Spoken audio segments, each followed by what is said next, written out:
Please subscribe to this channel so that we are more enthusiastic in providing the best video for you.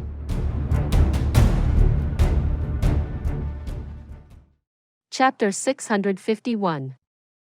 Rapid Progress of Tian Fa. What? Long Crane was completely bewildered. He immediately sat down, shook his head, and picked his ears. Did I become stupid after getting busted by boss? Weren't you angry with us because of the palace?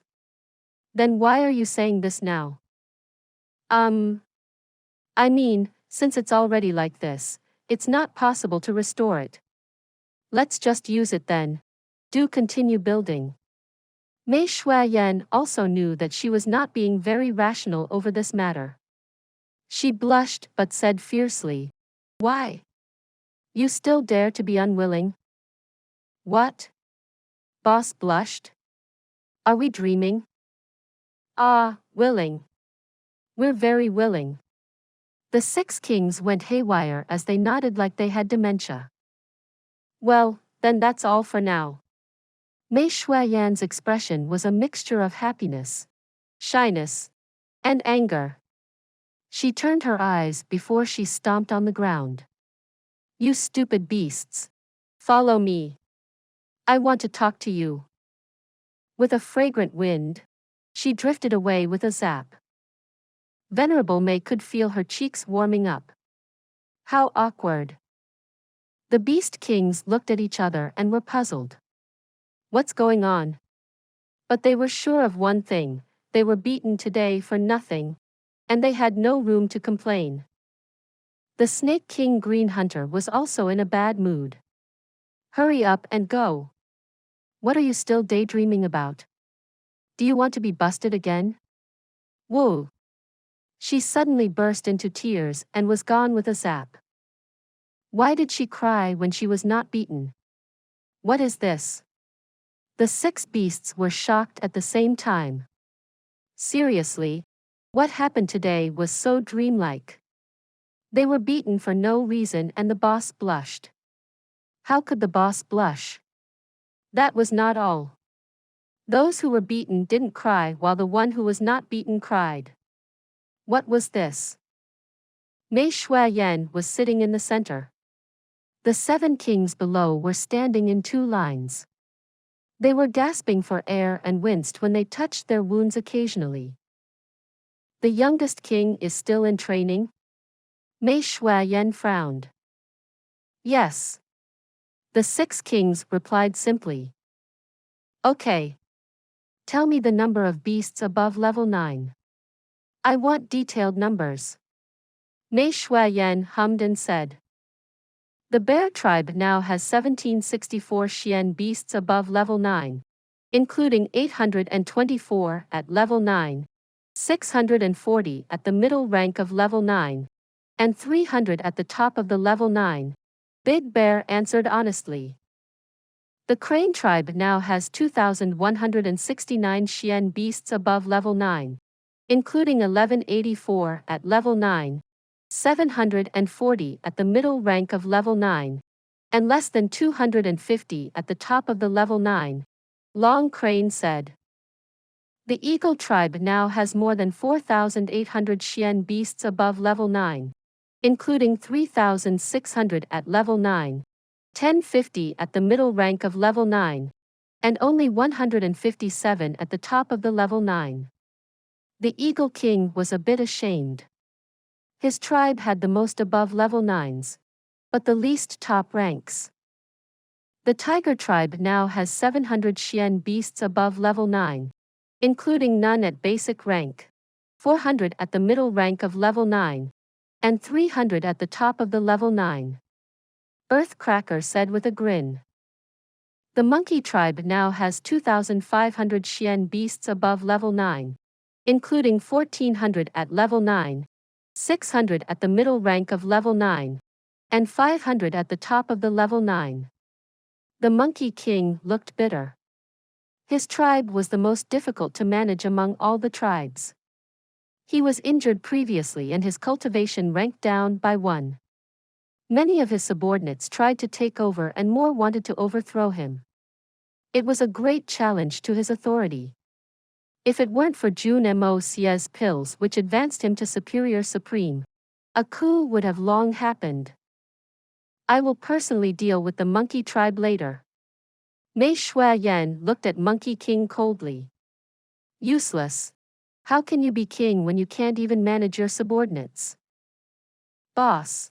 The monkey was frustrated and felt wronged. After he was injured, he felt stronger about the difficulty of cultivation. So he was very merciful to the challengers and was afraid that he would kill them by accident. He showed more mercy when he advanced rapidly, but the monkeys were not grateful and only became more rebellious. You can never achieve great things by being too merciful. Mei Shuai snorted coldly and looked at the Lion King.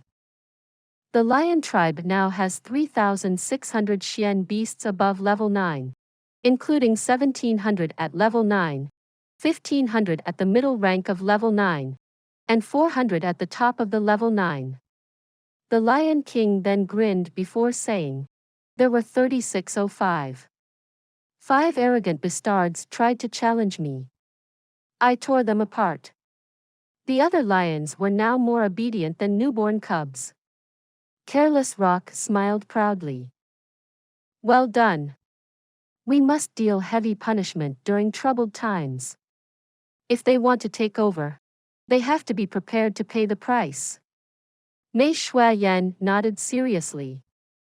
The snake tribe now has 4,300 Xian beasts above level 9, including 3,000 at level 9, 700 at the middle rank of level 9, and 600 at the top of the level 9. Nice. Mei Shuai smiled with approval. And lastly, the Panther tribe. Since they lost their king, a new king has not been produced. They are not willing to listen to each other and they have fought many times. More than 10 of them have died from the conflict. Big Bear murmured as he peeked at Mei Shuai's reaction. He took over after the Panther King's death. But the Panthers were not obedient and the Bear King was lazy, so the mess now was not a surprise. Tell me more detailed numbers. I don't want to hear this. Mei Shuai's eyes were cold. I will teach them a lesson in the afternoon. Upon hearing this, the kings chuckled at the Panther tribe's imminent misfortune. They have 3,900 above level 9, including 2,100 at the basic rank, 1,300 at the middle rank, and 500 at the top rank, Big Bear said. Okay, how about the Peng tribe? How many of them are left since the second brother left? Mei Shuai asked. She looked sad. They have 1,100 above level 9, including 500 at the basic rank, 370 at the middle rank and 230 at the top rank. Long Crane said. The Condor tribe of the youngest brother now has 4,600 above level 9, with 2,900 at basic rank, 1,200 at middle rank, and 500 at the top rank. Well done, Long Crane. You did well in managing the Condor tribe. But the Peng tribe, okay, let's leave that for later. Mei Shuai frowned and slowly continued. Now our top priority is to produce some kings. Produce some kings? The kings were dazed upon hearing this. Kings of Xian beasts can be produced? There had been many shocking things today, but this was almost mystical. In the afternoon, gather all the Xian beasts at the top rank of level 9 who are about to reach the cultivation that allows them to transform. Mei Shuai calmly commanded, but there was an indisputable authority within. Boss, did your husband give you many pills? Big Bear asked excitedly, his eyes bright. While speaking, he drooled.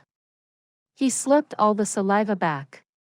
Coupled with his panda eyes, it was really hilarious. Yes, indeed. We will see a great leap forward. It will no longer be the 3 holy and 1 ferocious lands. Instead, it will be the ferocious and 3 holy lands. Mei Shuayan smiled with anticipation. Second and third brother. How many of them are now about to transform? Long Crane and Big Bear exchanged their information nervously for a while and then said, about 500 have reached the standard ready for transformation. With our careful surveying, the exact number is 489. Boss. I'm sure you know that transforming is the most difficult for us Xian beasts.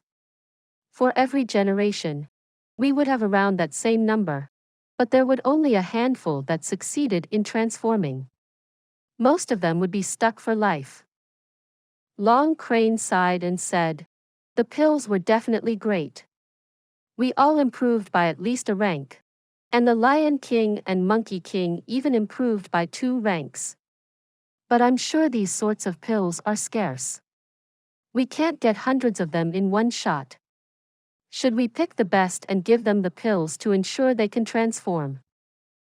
Long Crane spoke slowly and peered at Mei Shuayan.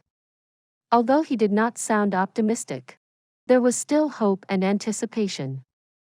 Mei Shuayan didn't appear optimistic either. She frowned as if worried about something. Long Crane couldn't help feel pessimistic and his words trailed off. I know. When combined, there will be around 1,000 level 9 top-rank Xian beasts. Where can we even find so many pills? Mei Shuayan said bleakly. Everyone sighed. So, we can only ensure that those who are ready to transform can make it. We will talk about other things the next time. Mei Shuayan took a big gasp. What? Everyone was dumbfounded. Long Crane opened his mouth so wide that his jaws were almost dislocated. He stuttered. Boss. What did you say? 500. Xian beasts transform, together? Is there an issue? Mei Shuayan gave him a strange look. You are not willing? If so, the Crane tribe can withdraw from this exercise. I know. You. Oh. Long Crane suddenly hopped up and roared in a sound unique to the Tiger King. The king's almost though the old crane was going to turn into a tiger. A legendary giant bird. Please subscribe to this channel so that we are more enthusiastic in providing the best video for you. Chapter 652. Destroy the Silver City when the flowers blossom in spring. But the kings soon understood what Mei Shuayan meant. They couldn't cheer. Although the strength of Tian Fa will see a great leap after this and reach an unprecedented height, we will owe too much to Jun Moxie. Mei Shuayan sighed softly. When she mentioned his name, she suddenly felt warmth. What are you saying, sis? You are family husband and wife. How is there such thing as owing? Earthcracker flattered and said with a laugh. We are a bunch of brothers-in-law. Of course. We're going to accept his gifts, right? Yeah. How do we call ourselves brothers-in-law if we don't take what he gave? But we are really a big bunch of brothers-in-law. The Beast Kings laughed joyously. Shut up. Do you want to get beaten again? Mei Shuayan was embarrassed and furious. The kings were taken aback and quickly shut up. Big Bear. Did you say, he said he would rather live in the Tian Fa forest? Mei Shuayan sat there furious for a moment before suddenly stammering as if she had suddenly recalled something. Did he really say that? Sis. What are you talking about? Who is he? Big Bear looked simple and honest as he rubbed his head in confusion, as if he really didn't know. Big Bear. Mei Shuayan yelled at him. Get here and I will help you loosen your bones.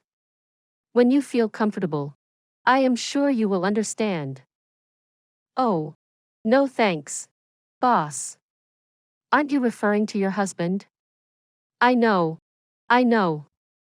It was as if the thought suddenly struck him. Yes. Brother-in-law said exactly that. He.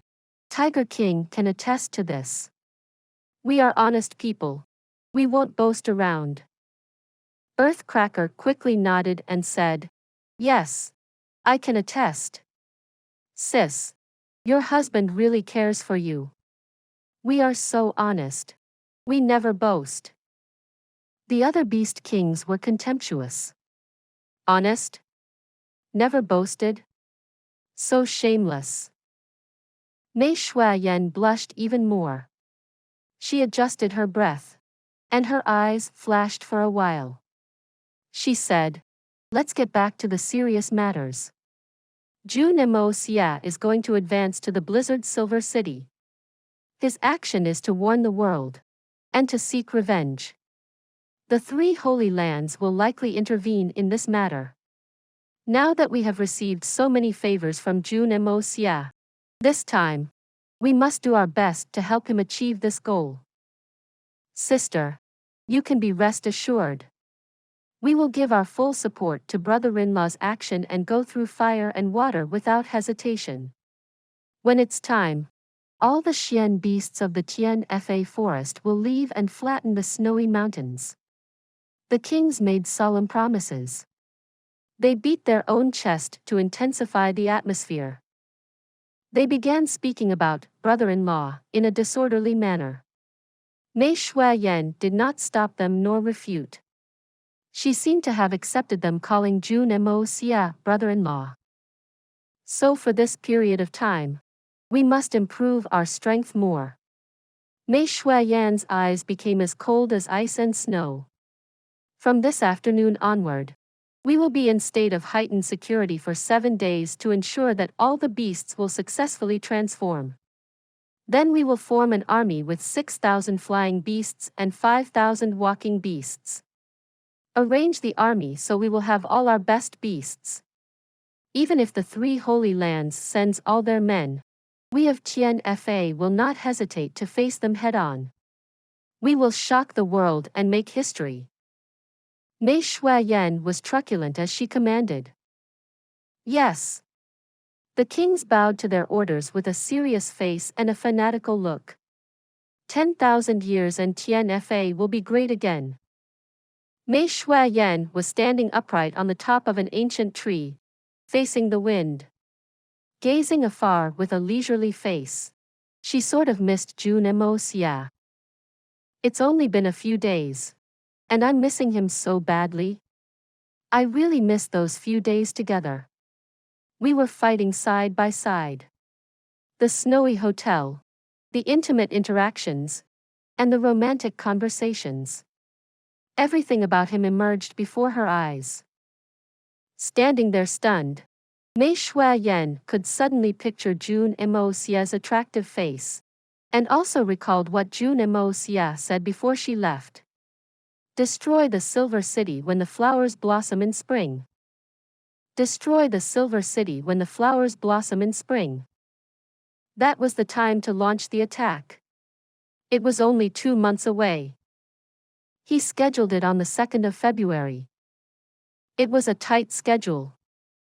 So, Mei Shuayan was trying everything within her means to build the strongest Xian beast army possible to assist in Jun Xie's brave conquest. And during this period of time, Jun Xie also spread the news in the Tianxiang city. The whole world was shocked upon its release. Everyone could foresee that as the spring flowers blossomed, the Jun family would lead army to the Silver City and seek revenge. The Great War was inevitable.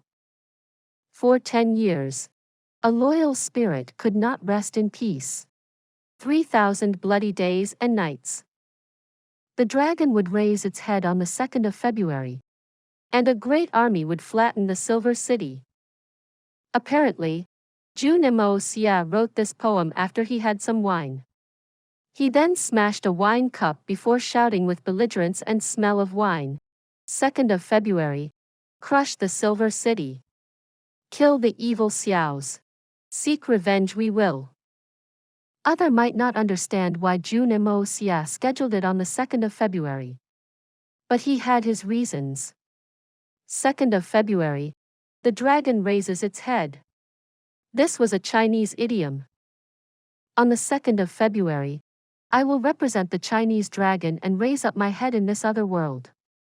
From then on, I will look down over the world and roam the skies. I, Jun Moxie, now announce that anyone who has a good relationship with the Silver City should not try to stop me, or I will kill without mercy immediately. Obey me and you prosper. Defy me and you die. All over the world. Who dares not to comply? Jun Moxie's poem and words spread so fast and so shockingly like thunder. In a few days, the whole Xian continent heard about it. The new year was coming, but the continent was in turmoil everywhere.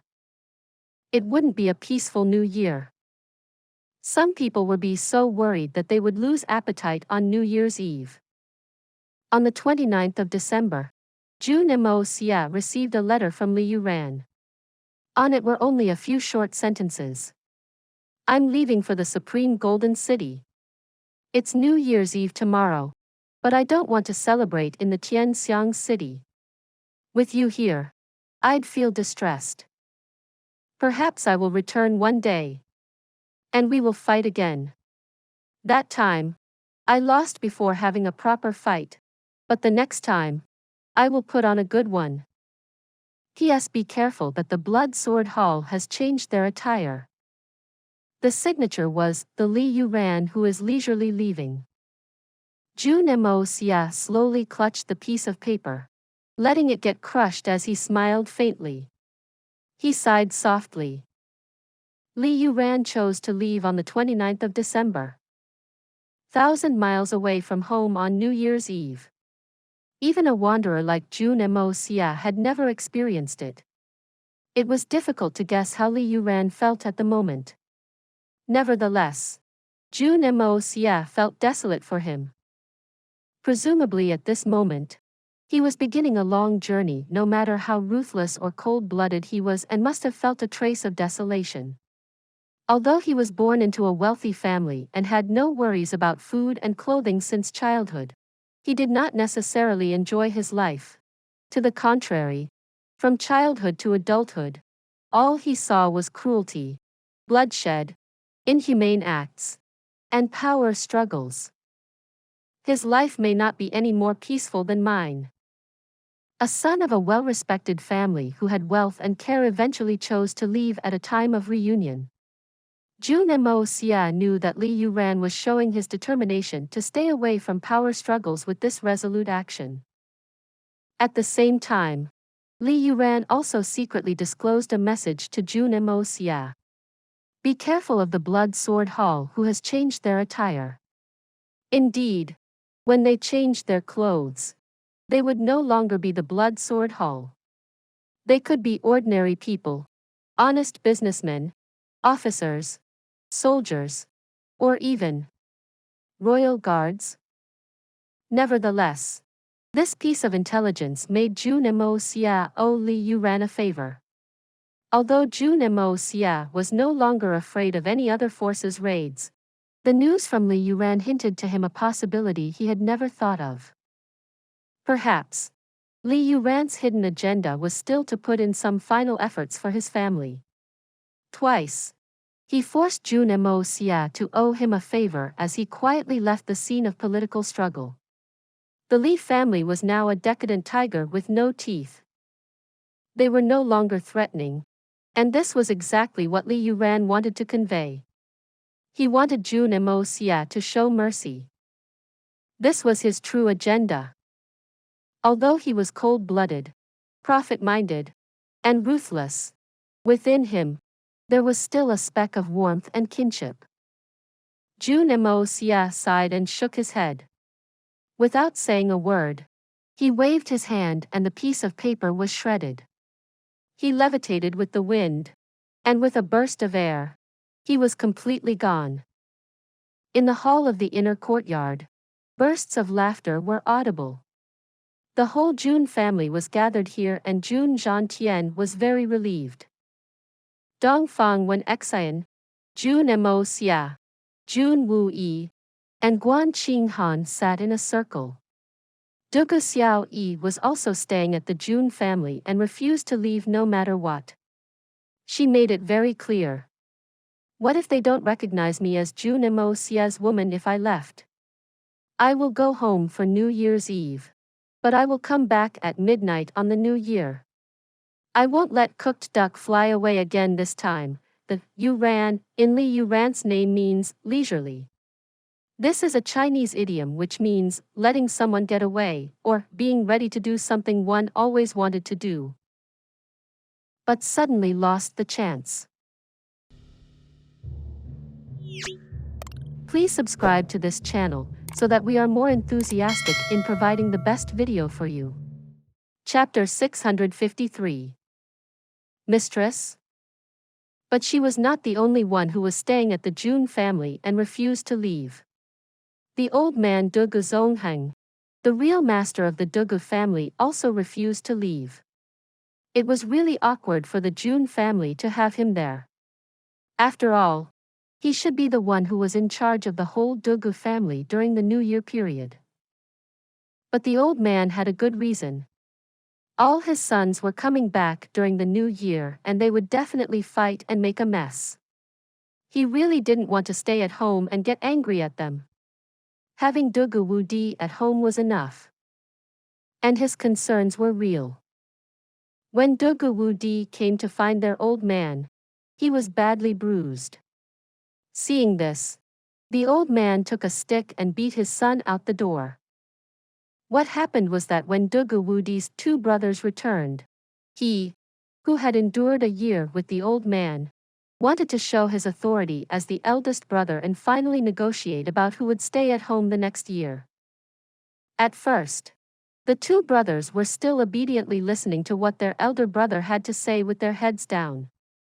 But no one wanted to stay at home for the next year. Dugu Wudi, of course, was not willing. Oh, you all hide far away and enjoy the leisure. But what about me? He had said. Why do I have to endure all this alone? Do I have to be abused for being the eldest? So he began to scold his brothers loudly and tried to convince them. But they were also firm and simply shook their heads vigorously. Having no better way, Dugu Wudi decided to resort to violence. He tried to beat his brothers up. They were not willing to give in. After all, it was about a whole year of livelihood. So they had a tacit agreement and jointly fought their elder brother. With the three of them fighting, the 7 younger ones outside. Of course, were going to help their respective fathers regardless of their usual good relationship. They also held a debate, which soon evolved into an assault. They stopped only when the old madam came out with her walking stick and beat them up. Being tired and angry at the same time, the old madam could not help pant vigorously. She then decided to call the old man back. The whole family was a mess, like they had just left the battlefield. The only person who was still presentable was Dugu Wudi, so he was indisputably chosen. Furthermore, he was marrying a daughter of the Jun family, so wasn't he the best choice in the first place? But when Dugu Wudi came, Dugu Zongheng was immediately enraged. Look at the Jun family, so peaceful and lovely. And then look at my son, bruised all over on the day before New Year. He's really losing my face. So he went for the sticks without saying anything. He was so fierce that it looked like he wanted to break Dugu Wudi's legs. Dugu Wudi's bruises got new company. He didn't get to stay for a minute before he was beaten away. For a long while, Dugu Zongheng continued to scold under his breath and was really unhappy. Disgrace to the family. Unfilial sons. Disobedient sons. Dugu Xiao Yi comforted him gently and laid on Grandpa's lap to make him happy. And it still took a while before the old man became slightly happier. Mu Shuetong was also at the Jun family and was having a nice conversation with Jun Wuyi. Ever since Jun Moxie announced his plans to the whole continent, Mu Shuetong and Han Yen Meng were relieved. Although they were still concerned about the Silver City, but they knew that now there wouldn't be any more trouble in the Silver City. This was because no matter how stupid the Xiao family was, they would still not create conflict in the Silver City at this point of time.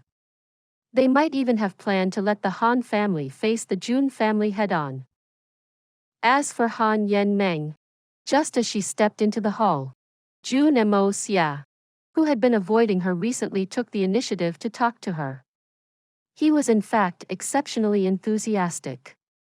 Wow! Isn't this Miss Han? You have become more beautiful just in a few days. So, when are you going to tie my mistress up and send her to my room? I am waiting every day. Please, just do it as soon as possible. All right?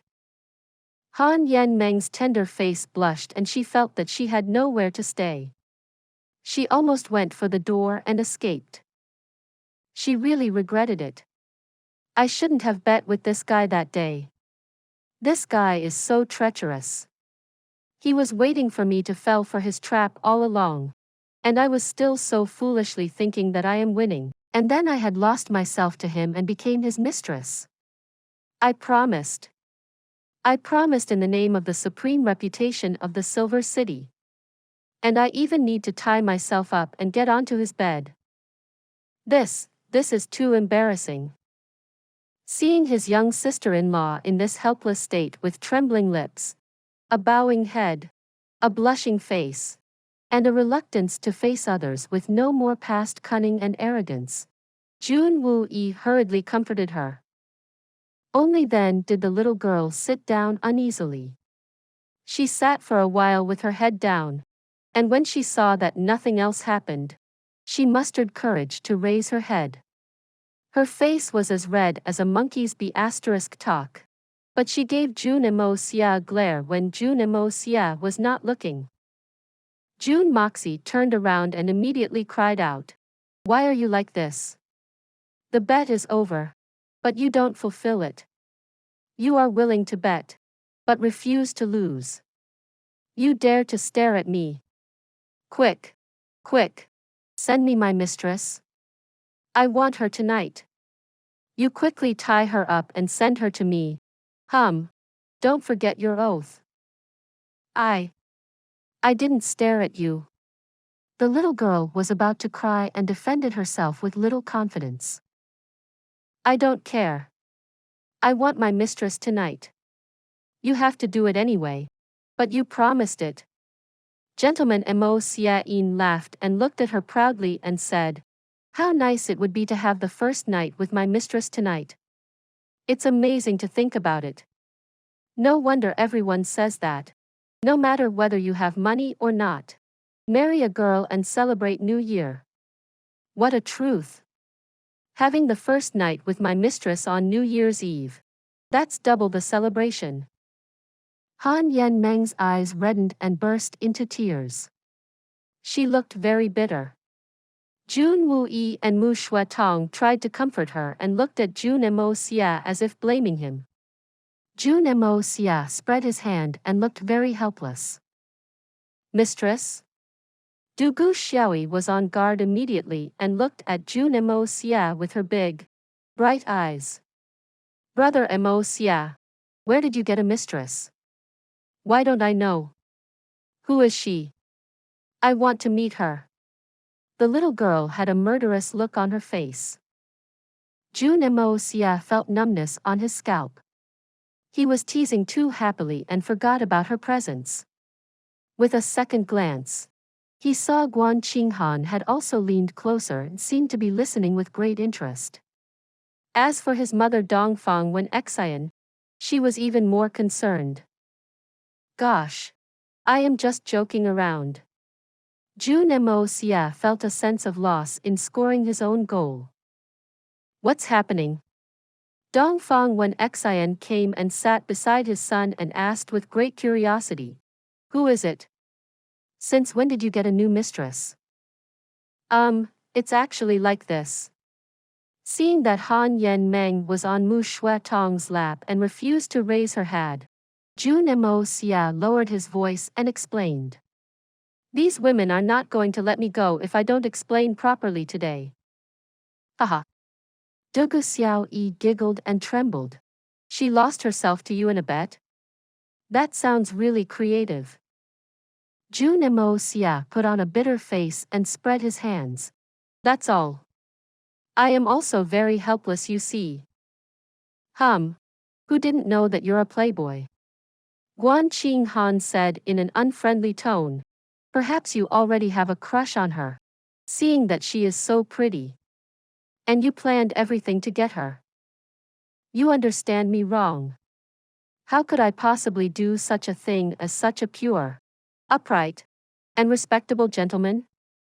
The whole hall burst into laughter after hearing what Jun Moxie had said. If he was pure, upright, and respectable, then everyone in this world was going to be a saint.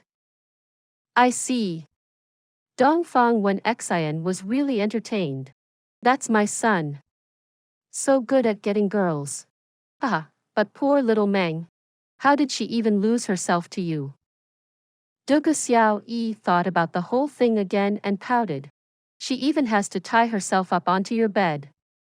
I thought I was stupid enough. But she's worse. This is really an eye-opener." Everybody looked at her, as if saying, "You finally know how stupid you are." Then everyone laughed uncontrollably. Amidst the laughter, Dongfang when Xian hugged Han Yen Meng and comforted her softly.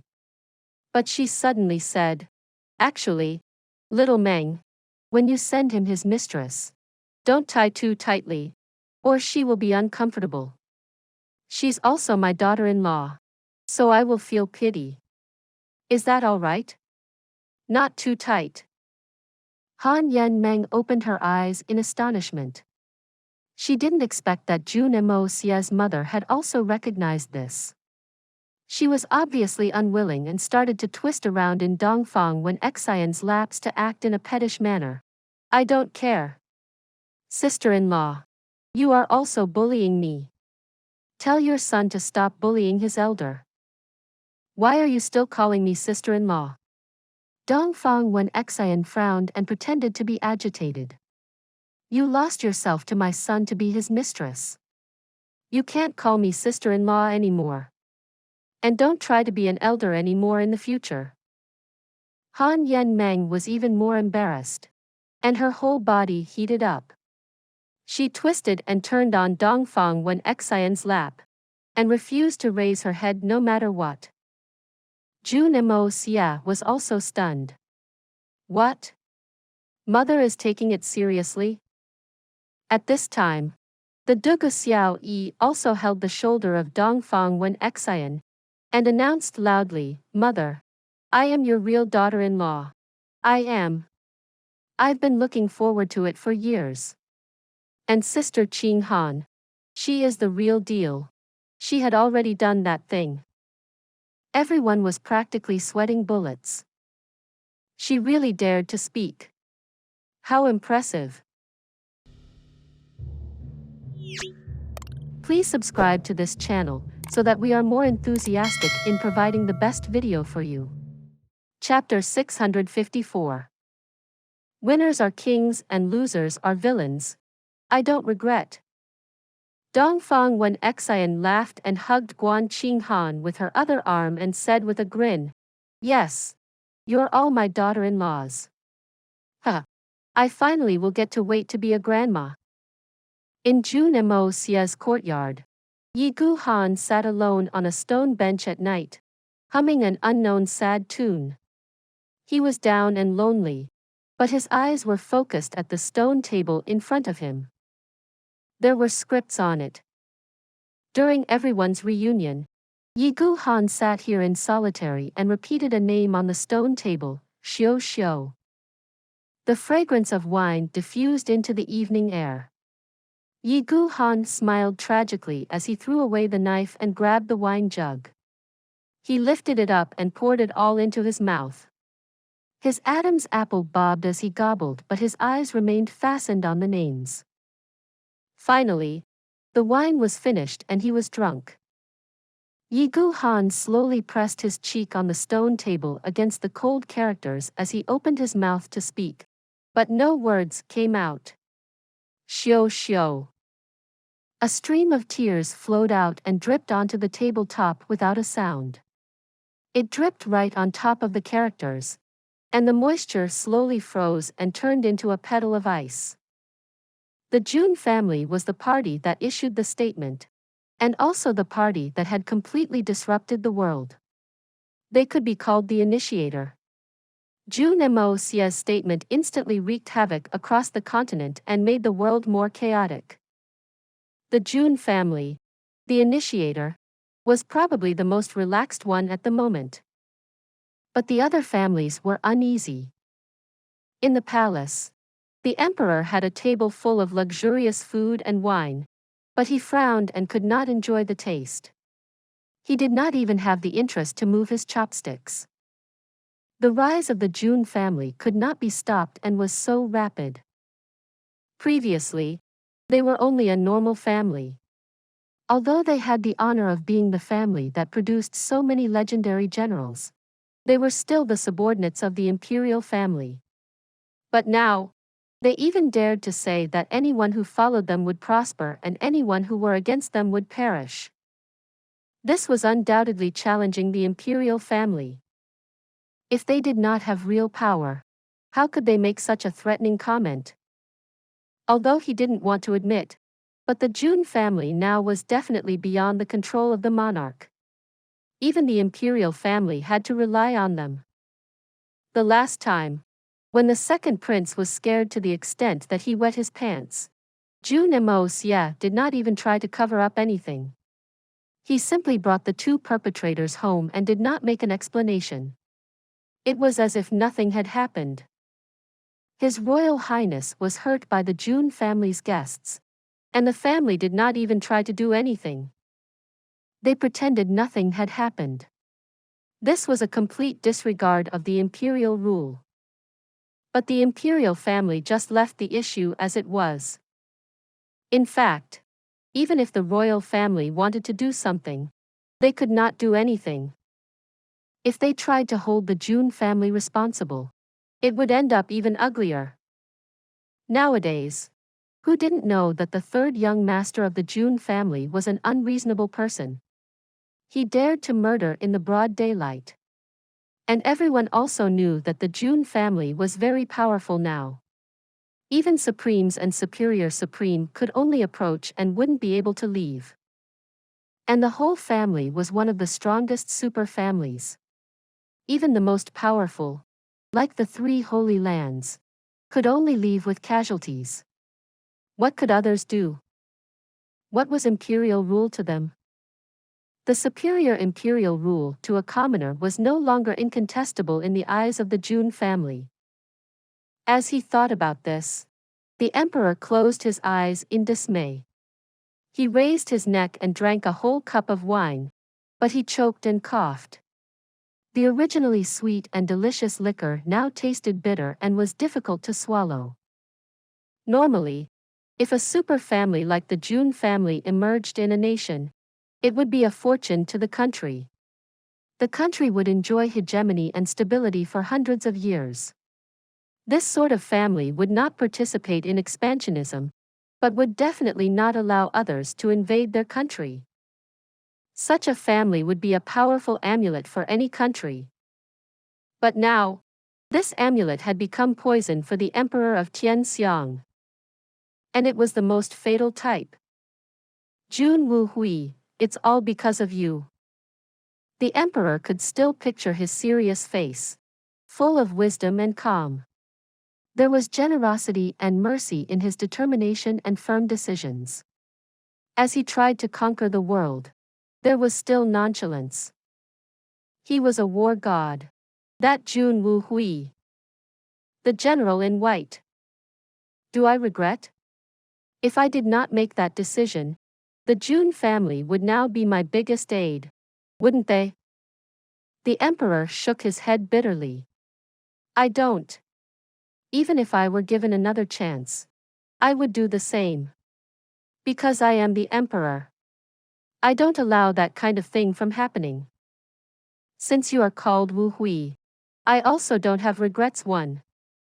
It's just fate toying us around. After all, the winner will be the king and the loser will be the villain. The emperor swallowed the wine with difficulty. It was as if he had tasted everything in life. I don't regret it. Regretting solves nothing. Jun Moxie. I will see how long you can wait. Thinking about Jun Moxie, the emperor recalled the final effort he had put in. On the day Jun Wuyi took Guan Qinghan as his foster daughter, the emperor had a long conversation with Jun Tian. The emperor could only smirk bitterly in memory of that encounter. Brother Jun, we haven't drank together for so many years. You are still a fierce drinker like the old days. The emperor referred to Jun Tian in a way that he used to when they were still conquering the world together. He had not used it in many years. You flatter me, Your Majesty. As an old man, my glorious days are long over. Haha. The emperor clearly heard that Jun Tian referred to himself as an old man instead of the usual, your old minister. This clearly indicated how Jun Tian now viewed imperial rule. No way, Brother Jun. You are still healthy and strong. The emperor pretended that he was not aware of the nuance. He then revealed his intentions as he felt a tipsy feeling. Brother Jun, you asked me about the marriage half a year ago. Huh. I am going to shamelessly ask again today. Is it possible between Ling Meng and Moxie? As for the marriage, your old man, I really cannot choose on behalf of Moxie anymore. For example, Qing Han. She sacrificed so much for that little bastard. How can the Jun family let her down? Furthermore, there is Dugu Xiao Yi. Yikes. They really wreaked havoc then. Moxie is born a playboy. How can he be worthy to marry Her Highness Princess Ling Meng? Jun Tian graciously declined the offer firmly. Miss Guan had indeed sacrificed much for Moxie. What a woman of great courage and wisdom. She is definitely a suitable match for Moxie and should be the head wife. I will not break up the affectionate couple. I am sure Ling Meng will not be bothered as long as Moxie treated her as a wife too. How can a princess become merely a wife? How is that different from her being a mistress? The royal family will lose face. Jun Tian sounded really righteous and refuted firmly. It even sounded like he was caring for the royal family. How ironic. It was only half a year ago when Jun Tian lowered his stature to ask the emperor to marry his son to the princess in order to sustain the Jun family. He was rejected. The emperor could well imagine how hopeless and embarrassed the General Jun must have felt. But only half a year had passed, and it was his turn to feel this rejection. The content of their conversation remained the same, and Jun Tian rejected him so firmly just like how he had done back then. It was all the same, only the roles was swapped. The pleader had become the denier and the denier had become the pleader. Well, the geomantic cycles turns in 10 years 3, but it apparently didn't take 10 years. Half a year and everything is turned upside down. The emperor turned hopeless that night. He had known the result. The only thing he didn't know was how Jun Moxie would deal with him. But this didn't matter. Nothing really mattered. In another corner of the palace, the Empress and Princess Ling Meng sat facing each other, both speechless. It was New Year's Eve and the night of reunion, but the Emperor and the Empress both rejected this suggestion. Both palaces were dead silent. Lately, Ling Meng lost her weight at an observable rate. Her eyes looked larger, but her originally healthy-looking face had slowly paled. She was becoming too skinny. Meng, stop torturing yourself. Matters concerning our generation should not be your responsibility, the Empress said in an especially heavy voice. She patiently comforted her daughter. Fret not. I will help you take charge. Princess Ling Meng shook her head slowly and looked at the shining candlelight blankly. 2 drops of tears rolled down her cheek. Mother. I am not trying to take up the responsibility. I just feel hurt. Feeling hurt? Why? Murong Xiao was stunned and bewildered as she looked at her daughter. Princess Ling Meng muttered wistfully. This is all fate from past lives. How did it develop to this day? Why? How? Her usually beautiful eyes no longer showed liveliness. They were full of uncertainty and pessimism. Murong Xiao was experienced, especially when it came to sentiments. She suddenly thought of an incredible possibility and uncontrollably cried out softly. Daughter, are you in love with Jun Moxie? Please subscribe to this channel so that we are more enthusiastic in providing the best video for you. Chapter 655. Princess Feelings. As Murong Xiao said it, she did not believe it herself. Her daughter always held a high standard and didn't think highly of any man in the world. Even the most outstanding men like Li Yuran were not exceptions. Although Jun Moxie's status now was exceptional and his strength was amazing and far from being comparable, all these amazing changes took place in a very short period of time. The Jun Moxie before was just a complete scoundrel. How could he be even considered by her? Moreover, they had only met very few times. At most, it was the occasional meeting when she visited Yigu Han. Besides, there was no communication between them. It was really difficult for them to connect. Princess Ling Meng opened her mouth and lowered her head. Don't. Although she denied, she said it with particular difficulty. Tears had already dripped onto her hand before she completed the sentence. That night, Uncle Yi was badly injured and only Jun Moxie could save him. I pleaded him with no avail. So I could only take a blood oath. I said if he could save Uncle, I would marry him, as wife or even as a mistress. What? There was such a thing? Although the Empress knew that the Jun family saved the badly hurt Yigu Han, she did not know how it happened. Especially this secret, it was the first time she heard about it, and she was flabbergasted. The tearful Princess Ling Meng looked very pathetic. She looked at her mother with indescribable sorrow and said, Mother, I feel so bitter. Only that day did I know that Jun Moxie was the one that saved me and protected me all along. He was the mysterious dagger master. He had always been an expert. He was at the top rank of Sky Xian by then. Upon hearing this, the Empress was so shocked that she became speechless.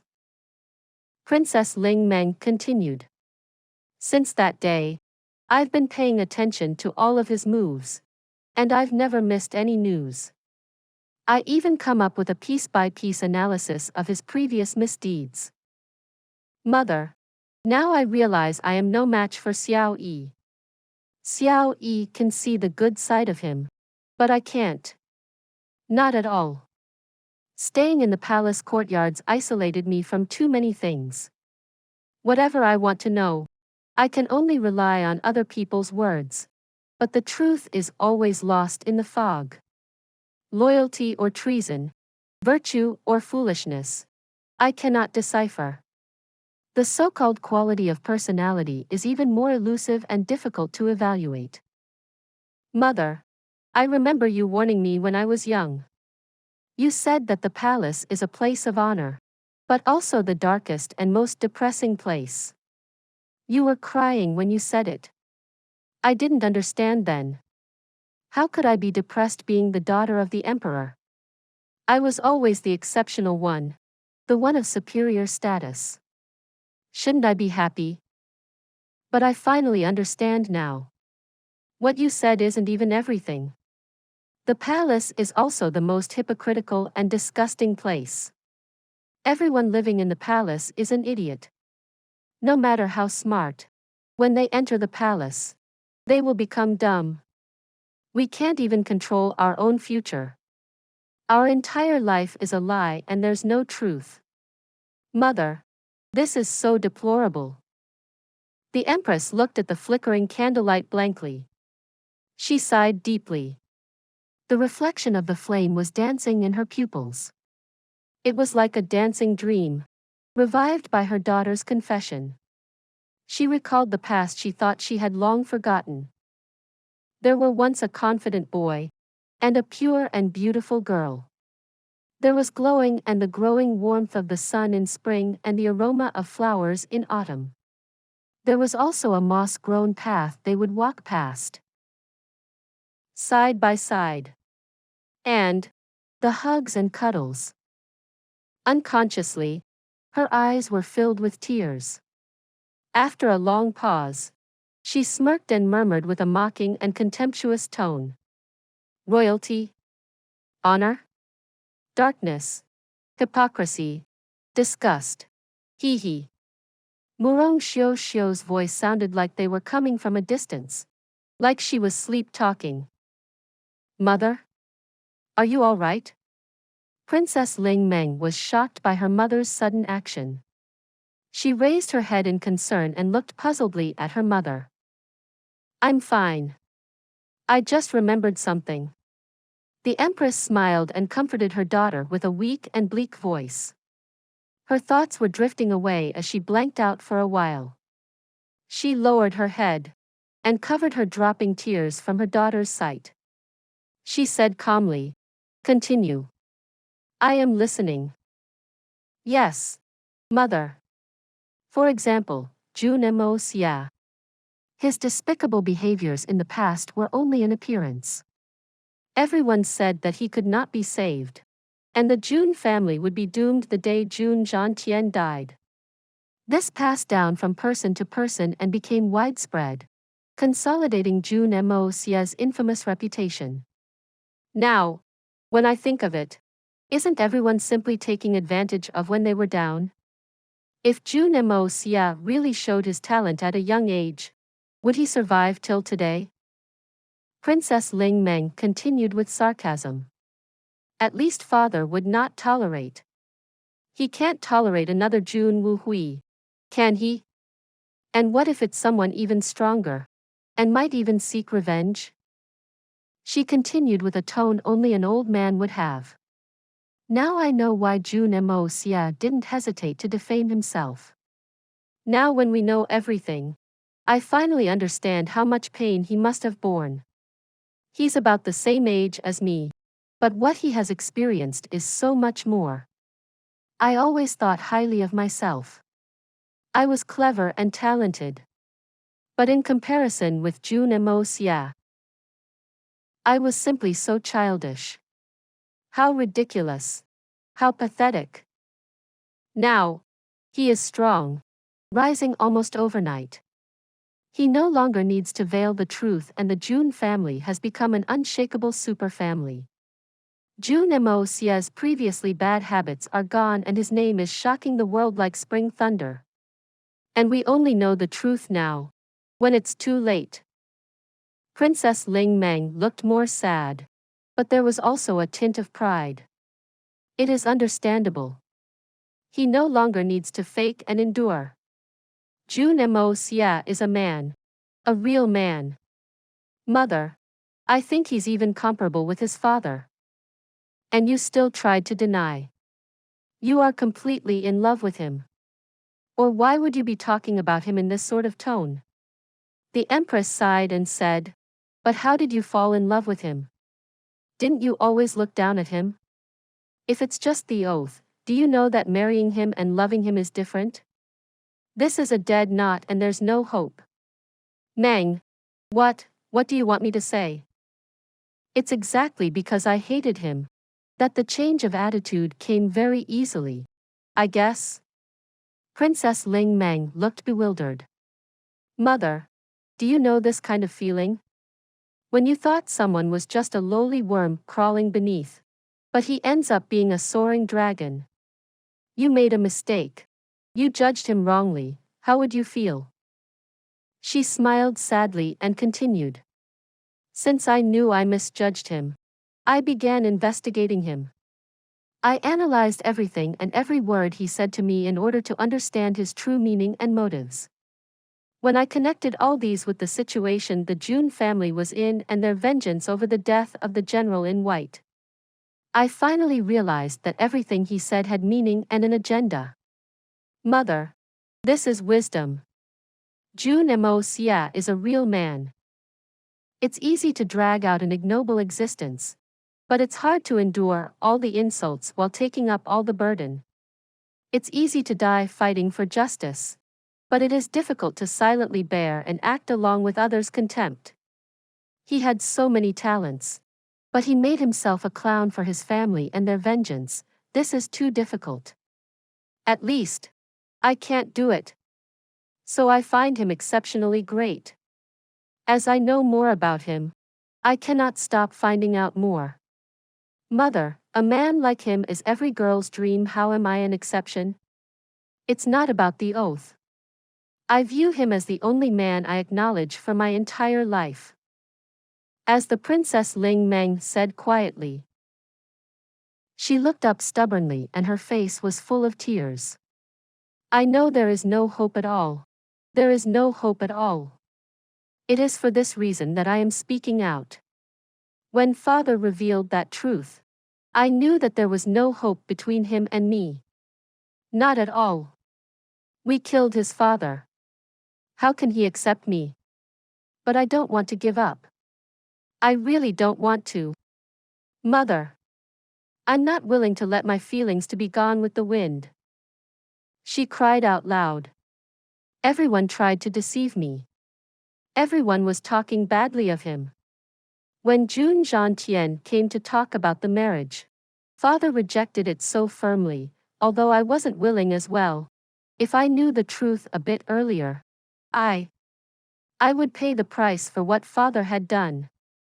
If he didn't accept me, I would at least have been his wife. And I would at least have him once. Do you know? I am heartbroken when I discovered what he went through. I really want to embrace him and comfort him. His life is too uneasy as a man. Even the most determined man will have a weaker side. I really want to be the person beside him when he's down. Please subscribe to this channel so that we are more enthusiastic in providing the best video for you. Chapter 656. Please help me this final time. Sigh. The Empress sighed deeply and looked at her daughter. Suddenly, a feeling of heartfelt powerlessness rose in her heart. Are we going to have the same fate? Is she even more unfortunate than me? I still have Han's attachment. I have at least loved. But Meng has always been in an one-sided love. Poor girl. Murong Xiao quietly pondered for a long time, slowly stood up, and looked at her daughter with great love. Then, she paced back and forth several times. Suddenly, her eyes burst out with indescribable fierceness and craze. From the side, the Empress' gentle and beautiful face, which was supposed to be dignified, showed a speck of menace. My entire life was ruined by that man. How can I witness my daughters being ruined by him as well? She's my only daughter and all of my efforts have been for her. The Empress thought silently. Her eyes were filled with a tragic craze. I have to do something for my daughter. My duties as a mother will be fulfilled even if it's not successful. She was so moved that she gasped violently. It sounded like tearing her throat apart. She sounded so hysterical. Mother? Princess Ling Meng looked up with concern. I'm fine. Really?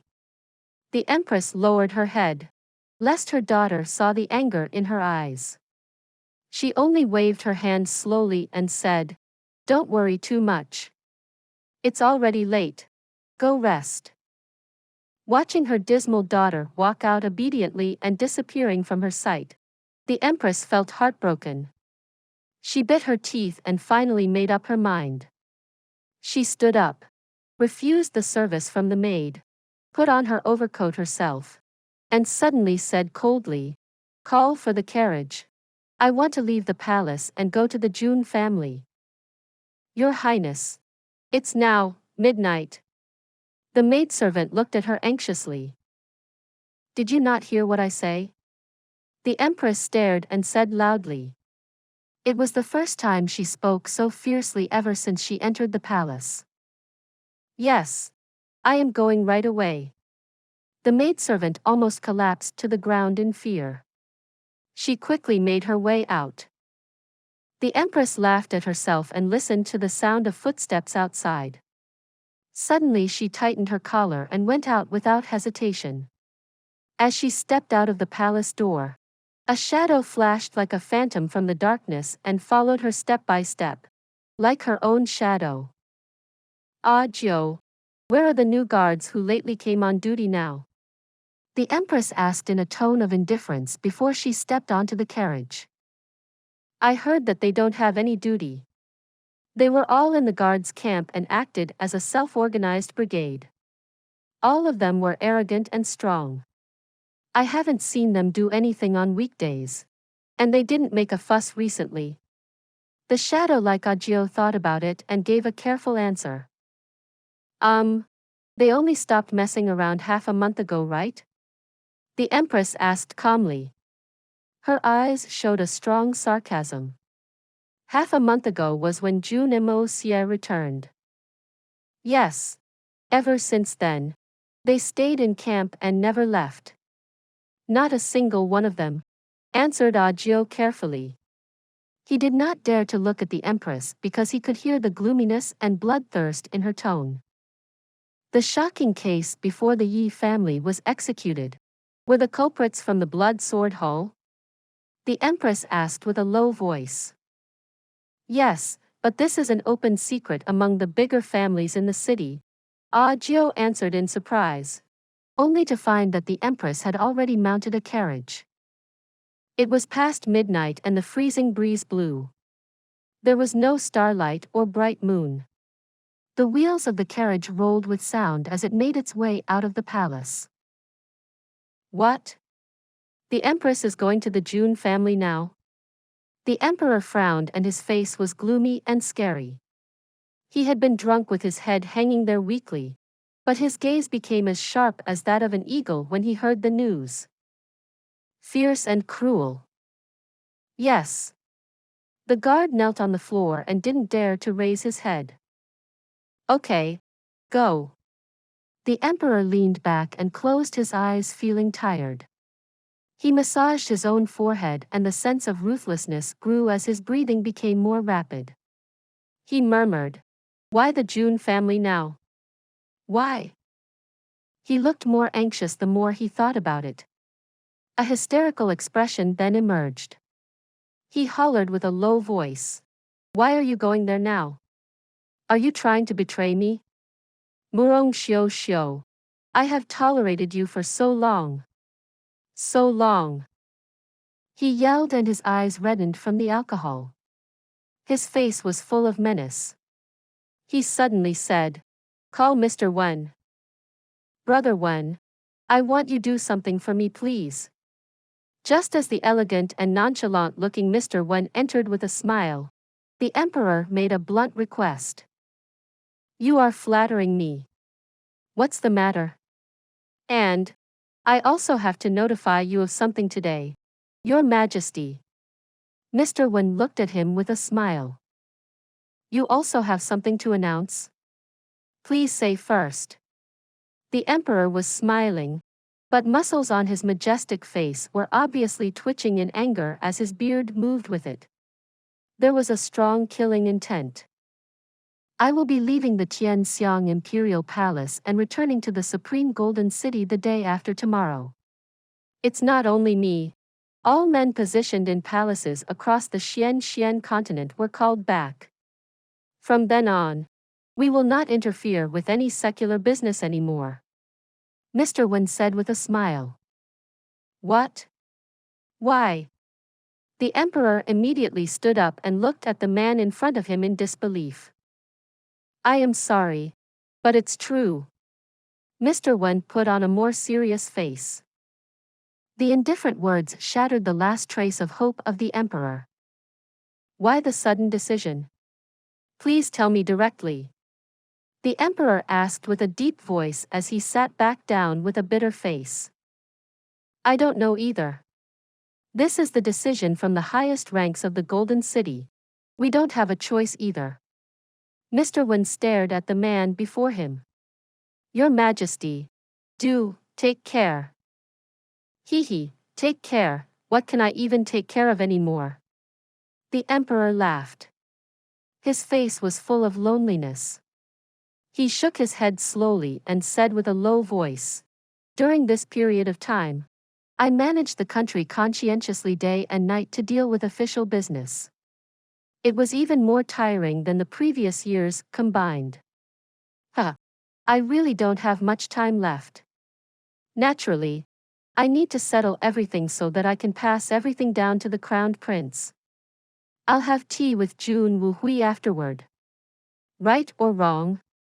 That's ridiculous. Haha. Haha. He was laughing, but it was full of misery. Crowned prince? Mr. Wen frowned. You are leaving. I shall choose the crowned prince today. It should just be the eldest prince. The emperor sighed and his eyes showed his helplessness. He is better among the three, the other two are too useless. Your Majesty, are you worried about Jun Moxie seeking revenge? Mr. Wen asked. You think he won't avenge his father? He won't discover the truth? The emperor asked back. Paper can never contain fire. As for who he is today, does he still need evidence or truth? Mr. Wen smiled but said grimly. Brother Wen, perhaps we won't meet ever again after this parting. The emperor's words showed extreme desolation. He turned to look at the darkness outside before saying slowly. We have been sworn brothers for so many years. You are leaving. And I am really not willing. Mr. Wen took to the silence for a while before saying after a long sigh. I don't wish to either. For all these years, you did not treat me like your subordinate. I have received so much, but I can't pay you back. Brother Wen, I want you to help me do something. The emperor suddenly raised his head, and his eyes revealed his madness and murderous intentions. Please, just make it a parting present for me. Please say, Your Majesty. I have stayed in the palace for so many years and I feel uneasy for not contributing much. If I can help Your Majesty do anything, I will feel much better. Mr. Wen said firmly after a pause. The Empress just left for the Jun family. The Emperor sounded hoarse. It was mixed with deep grief and helplessness. She was having a cold war with me recently. She sees me like a foe. I have tolerated her for 18 years. And now, she still goes to the Jun family at this time of the day. Yang Huayu, the monarch of Tianxiang Empire, suddenly spoke like a wounded beast, howling in a low voice. His face was twisted to the extreme and full of malevolence. He clenched both hands tightly. 18 years. I tolerated her. I loved her. I went crazy over her. And I cannot get her heart at all. She is like an empty casing. From the beginning to the end. I, an emperor, cannot match Yi Gu Han, that disloyal bastard. The emperor snarled and grabbed the wine cup. But it was empty. He threw it aside irritably and raised the whole wine jug, pouring it straight into his mouth. Please subscribe to this channel so that we are more enthusiastic in providing the best video for you. Chapter 657. Pathetic Cruelty. Bang! The wine pot smashed onto the table, making a crisp noise. Now, she left me at this sort of time and went to the Jun family. Jun family, do you know where that is? Everyone there wants me dead. Everyone. And she went there. On this New Year's Eve. The blue veins on his head bulged and bobbed. He breathed heavily, then finally let it all out. And Yi Gu Han is waiting for her there. Waiting for her painstakingly. Mr. Wen remained silent. He couldn't and didn't want to deal with such royal secrets. The only thing he could do was listen. His Majesty now lacked such a listener. So he played the role faithfully. My life is coming to an end. And it is possible to extinguish it at any moment. Jun Moxie. That kid will never let me go. His Majesty breathed heavily. His eyes flashed crazily. And he walked back and forth in the room and didn't look as dignified as he had been. Now he was like a lion suddenly locked up in a cage. Impatient and angry. Kill her. Suddenly he stopped. Stood there. And this sentence slipped out from the slits between his teeth. His eyes were blood red. Mr. Wen was shocked. He looked up incredulously at him. He looked at the emperor of the Tian Empire. The man before him was obviously tormented and on the verge of breaking down. Kill her. His Majesty said again. This time, his words were clearer and his eyes shone with a sharp, cold light, cruel and proud, with the abnormal pleasure of a crazy man destroying his favorite things with his own two hands. He fixed his eyes on Mr. Wen, and he suddenly took 2 steps forward. He held Mr. Wen's shoulders tightly in both hands. He pleaded, Brother Wen, please help me kill this beach. Mr. Wen was shocked and speechless. Before he left, His Majesty asked him to help one last time. And this errand was unexpectedly to kill his own queen. Kill a woman he loved to death and to madness just moments ago. How absurd. Why? Mr. Wen felt his voice was dry and hollow. Why? Ha ha ha ha ha. His Majesty looked up to heaven and laughed wildly. He cried out, the winner is king while the loser is the villain. This is an unchanging truth of the world. If the Jun family did not rise again, then, when the family perished, all the military might of the family would belong to the nation. By then, I will no longer have to worry about being usurped or the prestige of the war gods. And I would also have the power to conquer the world. Within a few years, with my great talent and ingenious strategies, it will be just around the corner to destroy the Yutang Kingdom and the Jun Xie Empire. But fate is fooling me around. Jun Moxie uplifted the Jun family and all my efforts are now to no avail. Everything has happened. It is meaningless to say anything else. I was involved in the murder of Jun Hui. So there's nothing wrong for Jun Moxie to take revenge. I don't blame him. I don't blame him. No. I hate him. Who the feck does he think he is? Jun Hui is dead and that's it. I'm the emperor of Tianxiang. How dare he seek revenge? Yang Huaiyu was speaking more incoherently as the effects of the alcohol kicked in.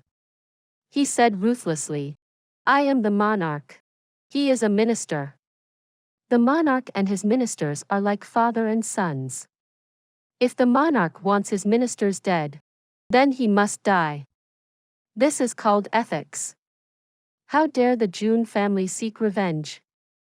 Even if I asked him to kill himself, that is also the family's honor. Revenge? Bastard. How is it justified to seek revenge from your own monarch? The Juns are all bastards. He gasped for a few moments. Rebellious and not loyal. Bastards. But the Jun family has grown too strong. I believe you can't handle them as well, so I don't expect anything with the Jun family. But Murong Xiao Xiao must die. She's my woman. My empress.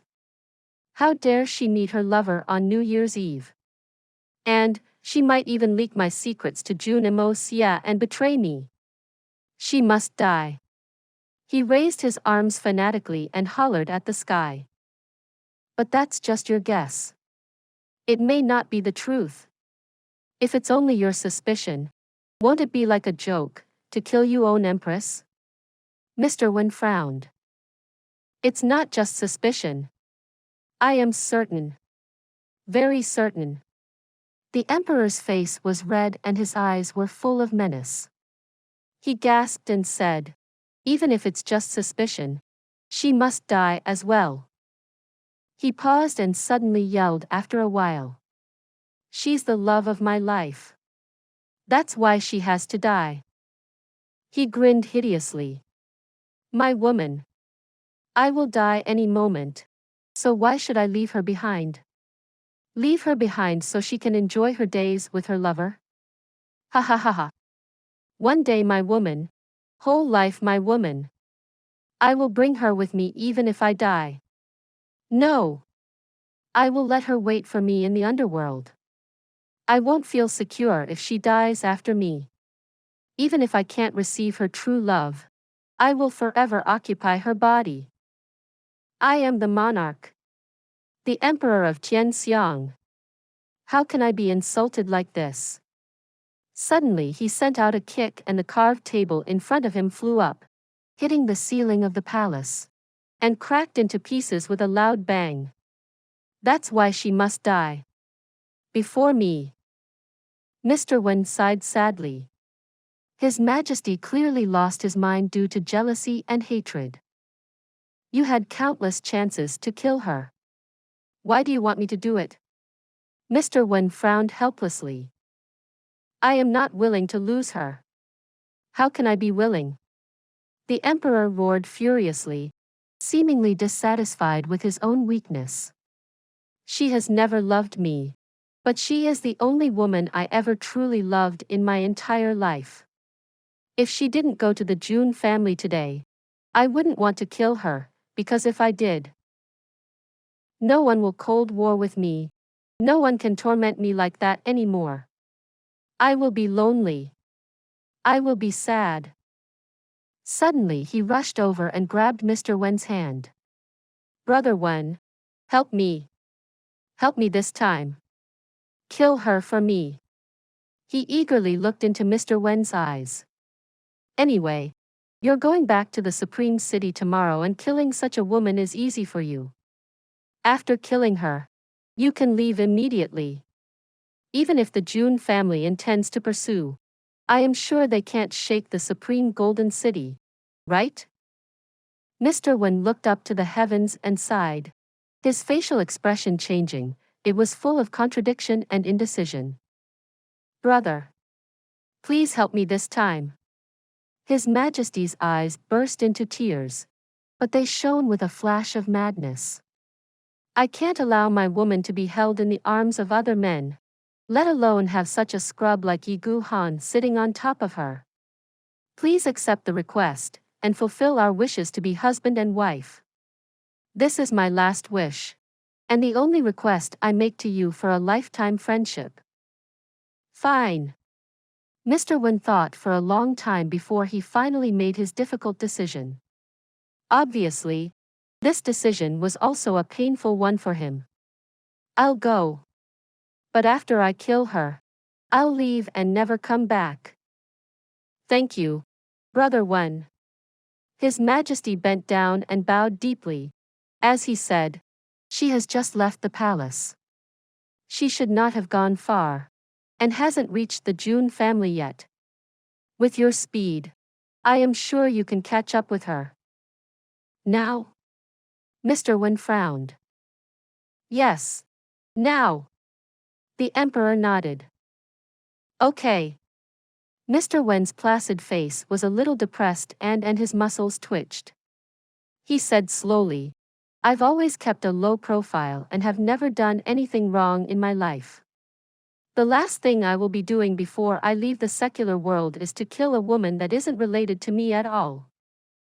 Somewhere outside the palace in the shadows, a delicate and graceful figure was shivering all over. Her eyes were full of tears, and she quietly stepped backwards.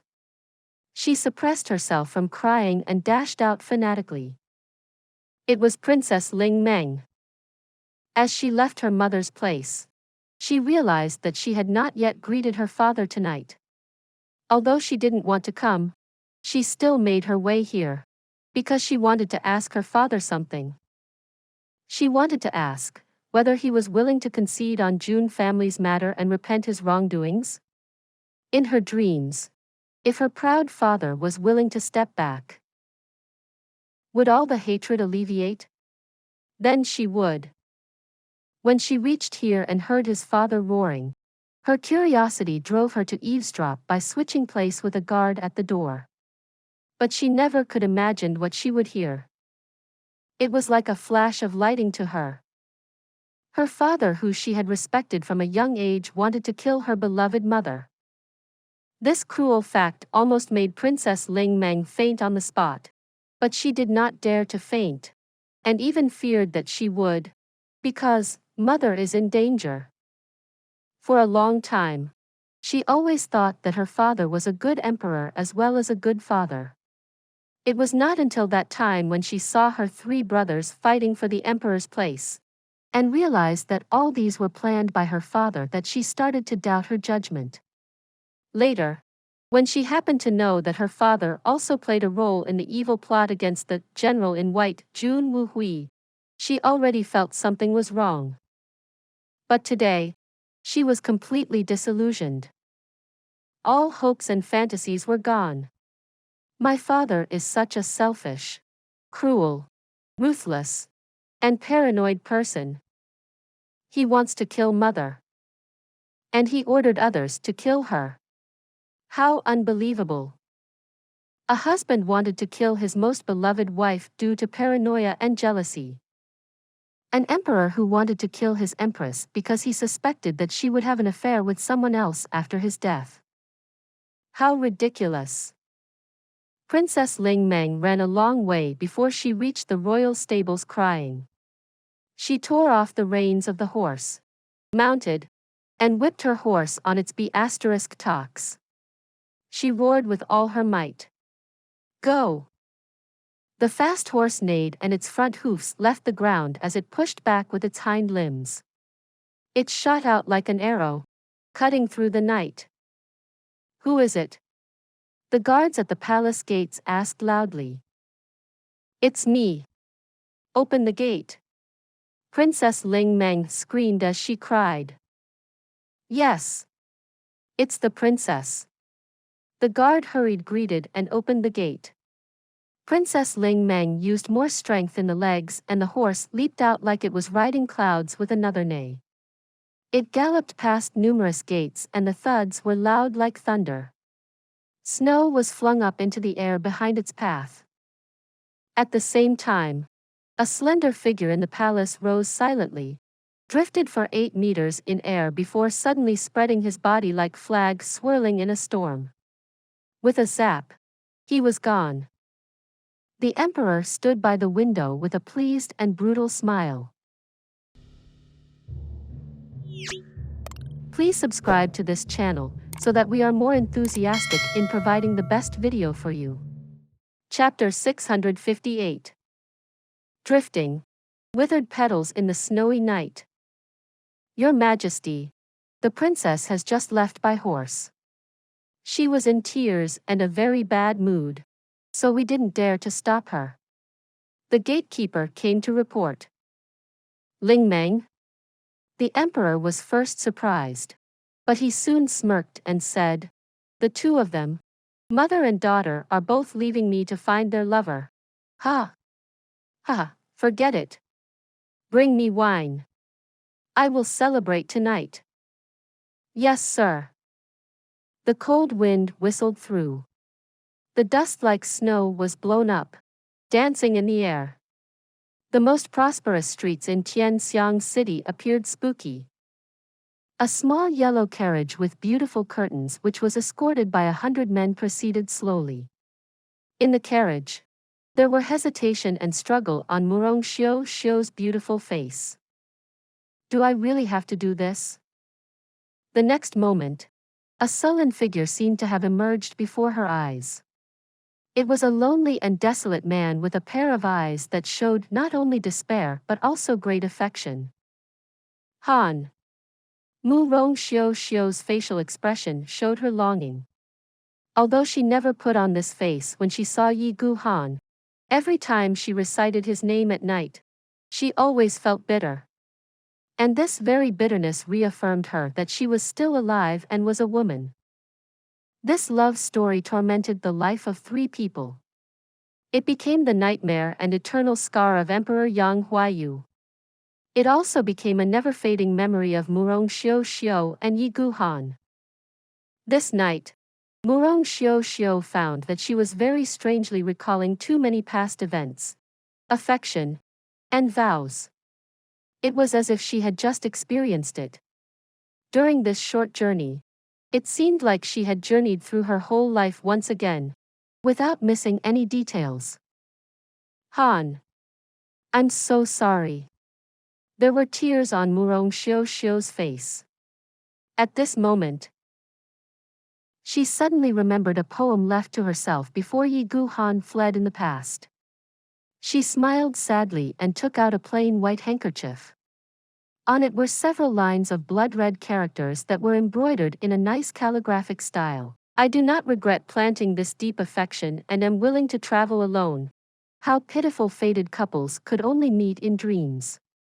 I would rather betray the heavens and not you.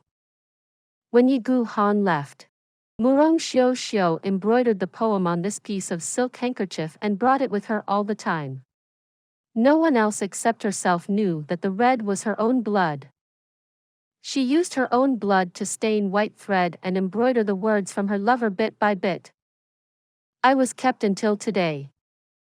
Just a few days ago, 2 more lines appeared on the handkerchief and they were as read.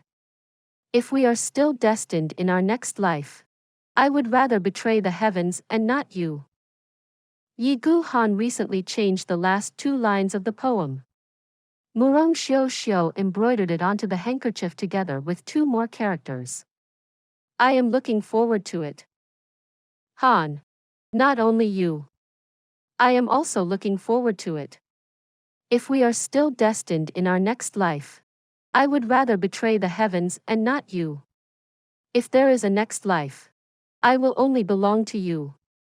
I will smile for you, cry for you, feel happy for you, have children with you, and grow old with you. Even if we would have lowly status, I would not regret it, as long as I am with you. Han. Everyone is praising Jun Wuhui and Dongfang when Xian, feeling sorry and sympathizing with them. Who knows how much I envy them. Although they are parted by life and death, they were still husband and wife for over 10 years. They once had each other. How happy they are, while we never had each other. Han, the man I love. Do you know how bitter and how heartbroken I am every time I see you? In our next lives. Your Highness, we have arrived. The guard on horseback in front reported respectfully.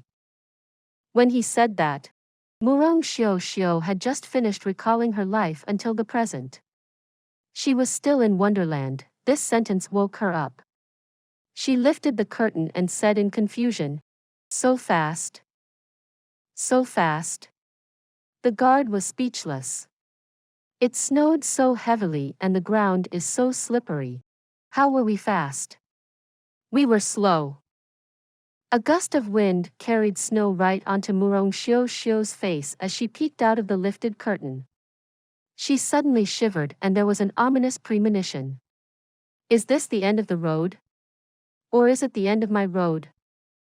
At that moment, a hurricane suddenly formed just above her and it came crashing down on the carriage. Light flashed in the hurricane.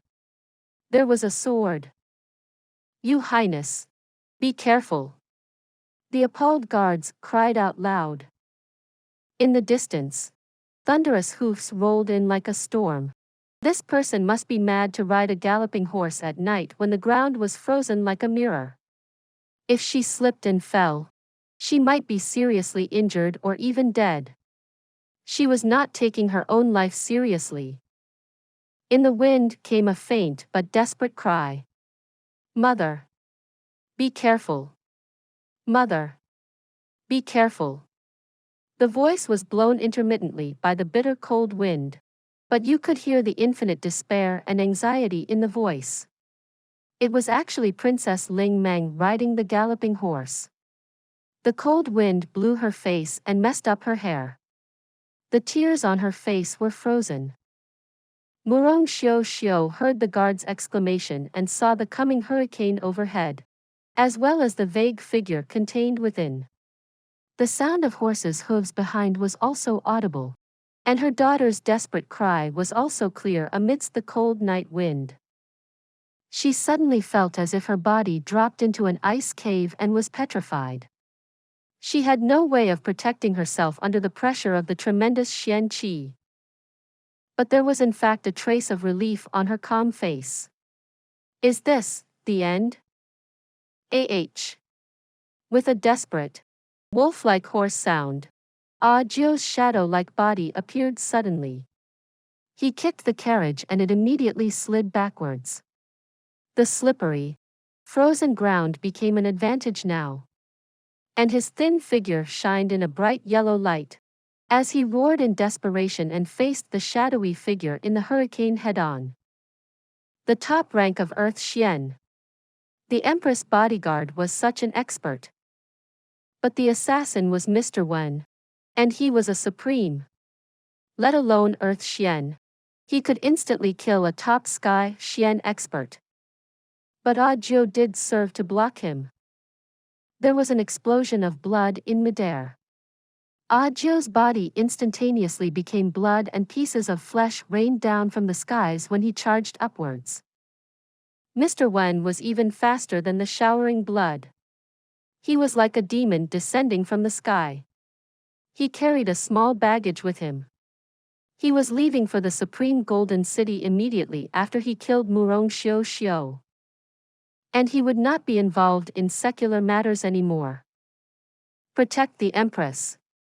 Dozens of guards blocked the carriage with their swords. At this moment, Murong Xiu rolled out of the carriage and fell onto the frozen ground. Simultaneously, the roof of the carriage blew apart from the force of someone's palm. Mr. Wen did not say anything as he swung his sword. The emergent sword flash was like moonlight, easily slicing all the guards' bodies in half. The sword flash continued as hit the ground, producing a deep indentation as snow was swept up. The sound of the horse's hooves approached. Princess Ling Meng desperately jumped off her horse and almost fell down. She lunged madly at her mother who had fallen to the ground and shouted, "Mother!" The approaching flying figure of Mr. Wen did not stop. His eyes showed slight hesitation before he extended his right arm, pushing out his right palm. A region of vacuum in the shape of his palm was formed so fast that the flow of air was even visible. It headed straight for Murong Xiu's back. Stop! A ghostly figure appeared without any sign. A strong blow was fired at Mr. Wen even before the figure arrived. It dispelled most of the power, but it was still too late. A portion of the power still made it through and hit Murong Xiu on her back. Murong Xiu grunted, as her frail body was beaten into the air. Fresh blood sprayed out from her mouth.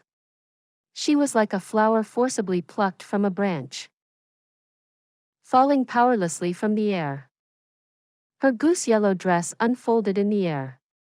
It was like a delicate flower withering in the snowy night. Mother! Princess Ling Meng was terrified. She launched herself forward at a high speed, but it appeared too late. So she leaped forward and threw herself on her knees. She fell heavily on the ground with a crack. She was kneeling on the hard ice. Her bones were crushed. But she seemed unaware as she just stretched out her hand and firmly grasped the body of her mother who was about to land, like grasping the thing that her life depended on. The great momentum of her mother's fall made her lean back uncontrollably, and the back of her head smashed on the icy ground. Crack! With the large force, her fractured knees were cracked once again and blood immediately flowed out. If her dress was lifted, her knees could be seen to have shattered. Her tender flesh were split and pieces of bone would even be visible. But the girl showed top-notch endurance this time. She was able to take pain unbearable even for a spirit Xian expert. Moreover, the back of her head was also bleeding. But she just hugged her mother's body, preventing her from experiencing much impact. Murong Xiao opened her eyes with difficulty. She looked at her grieving daughter lifelessly. She made a gentle and unwilling face as she said, "Meng, don't be afraid. I'm fine." But as she opened her mouth, blood gushed out and there were even pieces of internal organs flowing out. She wanted to raise her hand to wipe tears away from the face of her beloved daughter. But she realized that she could not even raise a finger. She endured the pain that was like a tsunami within her body and tried not to appear in agony. She looked gently at her daughter and tried her best to signal that she was not in pain. Please subscribe to this channel so that we are more enthusiastic in providing the best video for you. Chapter 659. Everlasting Love. Mother. Mom. Ah! Princess Ling Meng screamed fanatically at the skies. That man! He's not worthy to be my mother's man. I don't want all the status he gave me. I don't want. The freezing night was like ice. And her heart was like the night. As soon as the lively family feast was over, Jun Moxie returned to his own courtyard. Although it was an exceptionally peaceful period of time, the young Master Jun still had to find time to produce pills and train. There couldn't be any breaks in this work. It was undeniable that the young Master Jun was very popular recently. Just before he left, Dongfang Wen Xian looked at him with a gaze full of love and reluctance. Dugu Xiao Yi pouted at him and did not want to let him go. She almost followed him to the courtyard. Guan Qing Han also glanced at him, but did not say anything because of the presence of the elders. Although it was only a quick glance, Jun Moxie could not help overreading it. Why are you looking at me? Are you very eager to? And there was the little Princess Han Yen Meng, who had finished her meal with embarrassment but refused to leave until the end of the meal. She gave Jun Moxie a stare and made a scary face as if threatening him. But with only a few words, Jun Moxie made her run away in fright. Am I too handsome? Are you obsessed with my looks? If so, I welcome you to warm my bed tonight. It will eventually happen, won't it? The little girl was completely beaten, and she immediately disappeared. As he made to the doors, Jun Moxie suddenly felt something was wrong. Why didn't I hear Yigu Han's furious growls today? Ever since Lang Ao brought Tian Can, DK, and Bailey Luo Yun back, they had always been training their sword techniques with Yigu Han. It was not exactly accurate to say that they were learning sword techniques. The sword techniques young Master Jun could teach them had more variety and were better than what Yigu Han could offer. What they were learning from Yi Gu Han was experience from an actual battle. The most important was that although Jun Moxie was very talented, he was not a disabled person. The details had to be taught by Yi Gu Han, who lost an arm but was still strong. Whenever they trained, Yi Gu Han would appear to teach them. Their sword techniques were inherited from Jun Moxie and were beyond Yi Gu Han's comprehension, but with his experiences wandering the continent, he was exceptionally experienced in battling. He could always spot the kids' mistakes at a glance. Then he would scold fiercely. The kids were resilient. They never tried to deny their mistakes and practiced repeatedly until their techniques were correct, smooth, and perfect. In order to further beef up the kids' cultivation, Jun Moxie flushed the kids' meridians with his pure spirit energy. Therefore, the kids improved tremendously with aids from all aspects these few days. Moreover, they were very delighted when they learned ventriloquism because they had not spoken for many years. They were not born mute and lost their speaking abilities because their tongues were cut. Therefore, they could not quit talking now that they could converse again. It was just that the scene of them talking was rather spooky even to Jun Moxie. He would see kids facing each other, and then hear voices suddenly pop up from nowhere while their mouths was never moved. It was ghost-like. Lately, the one-armed sword technique Yi Gu Han had newly developed was roughly complete.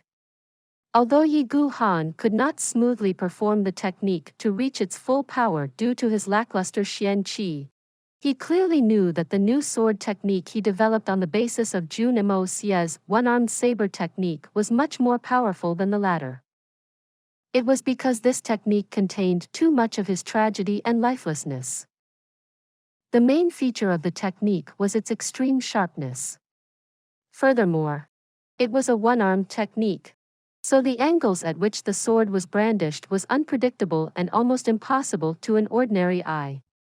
Therefore, he would be greatly advantaged if he faced equally matched opponents, especially if it was their first encounter. It could even disrupt an expert of higher levels significantly. He was very proud of himself to have produced such sword technique. But tonight, he did not observe the kids' training. His desolate figure stood beneath the tree and he frowned occasionally. He was agitated and in a bad mood. This sort of negativity had not visited him for long, so it was extraordinary to feel it tonight. During Yi Gu Han's stay at the Jun family, he had been demoralized when he lost his Xian cultivation but regained the will to live when he encountered the one-armed saber technique. As he recovered, he was always reticent. He always made an indifferent face and he rarely interacted with other people beside the kids. Even when Jun Wuyi talked to him, the conversation could not last. But luckily, he didn't sound as hopeless as he did when he was just injured. But today, the lifelessness returned. Even Yi Gu Han himself felt abnormal and uncomfortable. He wondered what was happening. It's New Year's Eve and supposedly a time to relax. But why am I so agitated? I can't concentrate no matter what I do. I can't even talk coherently and keep forgetting what I want to say many times after pausing. But one thing was certain. He felt that he could picture Monarch Jun Xie more clearly. Usually, he could suppress his feelings. But tonight, it was struggling within, trying to break free. In the misty night, it seemed as if Monarch Jun Xie was walking toward him with a faint smile. Her face was as delicate as a painting and her smile was so sweet. She appeared as lively and pure as 18 years ago. But when Yi Gu Han wanted to hug her with his single arm, she would immediately drift away, leaving him behind in desolation and helplessness. It was as if she were pleading for something. Xio. What's happening to you? Is it you? What are you trying to say? Yi Gu Han held his head in pain and shook his body around, extraordinarily agitated. It was as if a fire was burning within and a knife was digging his flesh. He seemed to feel something, but it soon disappeared. There seemed to be a premonition, but Yi Gu Han simply could not break through the layer of fog before him. Jun Moxie strolled to the courtyard and saw Yi Gu Han in this state. He was puzzled and wondered, what's wrong with his affectionate dude? At this very moment, Yi Gu Han couldn't resist anymore and walked over. There was a glimpse of madness in his eyes. Jun Moxie, can you take me to the palace? It was a request, but there was also an indescribable temper within. He felt like killing someone and he was so annoyed. If there was an enemy before him, he might even eat the enemy alive. Palace? What are you doing? Today's New Year's Eve. Isn't it inconvenient? Jun Moxie frowned. He looked at Yi Gu Han strangely. Is this guy going crazy from his one-sided love? Going to the palace now? Is he trying to shame himself? And it was this very moment that Jun Moxie's expression became serious. He looked particularly heavy. He clearly felt that a strong but obscure atmosphere was sweeping rapidly from the direction of the palace right toward the Jun family. There was also a rapid sound of hooves coming in the distance. Is there really something wrong? Jun Moxie left Yi Gu Han behind and zapped up to the top of the tower and gazed into the distance. As he reached the top of the tower, a sharp screeching sound resonated in the night sky. It was near the doors of the Jun family. Jun Moxie was startled. He used his yin-yang escape and at the next moment, he was at the site of incident. He saw a hurricane-like figure attacking a procession. Jun Moxie immediately recognized that the carriage belonged to the Empress. The Empress had been a frequent visitor to the Jun family. Although she stopped coming, the procession was unique and easily identifiable. As for the fuzzy figure, Jun Moxie knew him as well. It was Mr. Wen. The carriage appeared to be heading for the Jun family. And the Emperor's best friend was using all his might to assassinate the Empress. What did this mean? It was obvious. This time, the Empress brought with her something that would disadvantage the Emperor, or he would not have resulted to such extreme action. If it was disadvantageous to the Emperor, and the Empress was heading toward the Jun family, then it must be advantageous to them. Or why would the Emperor arrange the assassination? It was just a glance. Jun Moxie had understood what was happening. He immediately sprang into action. But before he approached, Mr. Wen pushed out his palm. Although Jun Moxie tried hard to block, it was too far and too late. He could only intercept most of the force. The remaining 30% of the pure Xian Qi inevitably bombarded the Empress back. Although it was only 30%, Mr. Wen was a supreme. Even an Sky Xian expert could not withstand it. Jun Moxie was furious. He hollered, "Wen Sang Yu, are you trying to seek death?" His body zapped out together with the sound. Mr. Wen was retreating as he completed his task. There was nothing else he could do as Jun Moxie had arrived, and the 30% had done its work. From now on, he would be roaming freely and nothing mattered to him anymore. But right now, he could no longer escape. Jun Moxie rushed over like an eagle. Before Jun Moxie arrived, a pressing atmosphere had been suffocating him. Mr. Wen was shocked. He brandished his sword and the cold sword flash swiped at Jun Moxie. Simultaneous, Mr. Wen's body quickly pulled back. He then wielded his sword fanatically, chopping off 2 gigantic trees at the side of the street and sent them flying. The canopy covered in heavy snow dragged the massive trunk and flew straight at Jun Moxie. The snow was like a natural barrier that blocked everyone's view. With blocking him slightly, Mr. Wen had the confidence to break free. Jun Moxie snorted coldly and kick-started the power of wood. His body passed through the canopy of the first tree without any resistance, and his trajectory did not alter slightly. He went through the entire tree, leaving behind a huge hole in it. Jun Moxie was already facing the next tree, and the trunk of the tree behind cracked open with a loud bang. The tree before him also split into pieces like dry bamboo being hit by a hammer. Jun Moxie's body had passed the second tree and was right in front of Mr. Wen. Mr. Wen was astounded. He could not have imagined that Jun Moxie was not slightly slowed. But he was a supreme expert, so his movements were not disrupted. He bellowed and poked with his sword. But just as the sword flash appeared, Jun Moxie had already arrived at him like wind. With a poof, Mr. Wen received 2 blows on his chest. Immediately after, he experienced an excruciating pain on his arm. With a clang, the long sword slipped out of his hand. It was flung away like a shooting star and dropped to somewhere unknown. His shoulders were then hit by a palm chop and his abdomen, and Tian received 2 blows from Jun Moxie's knees. Mr. Wen felt the sky was spinning. He coughed out a mouthful of blood.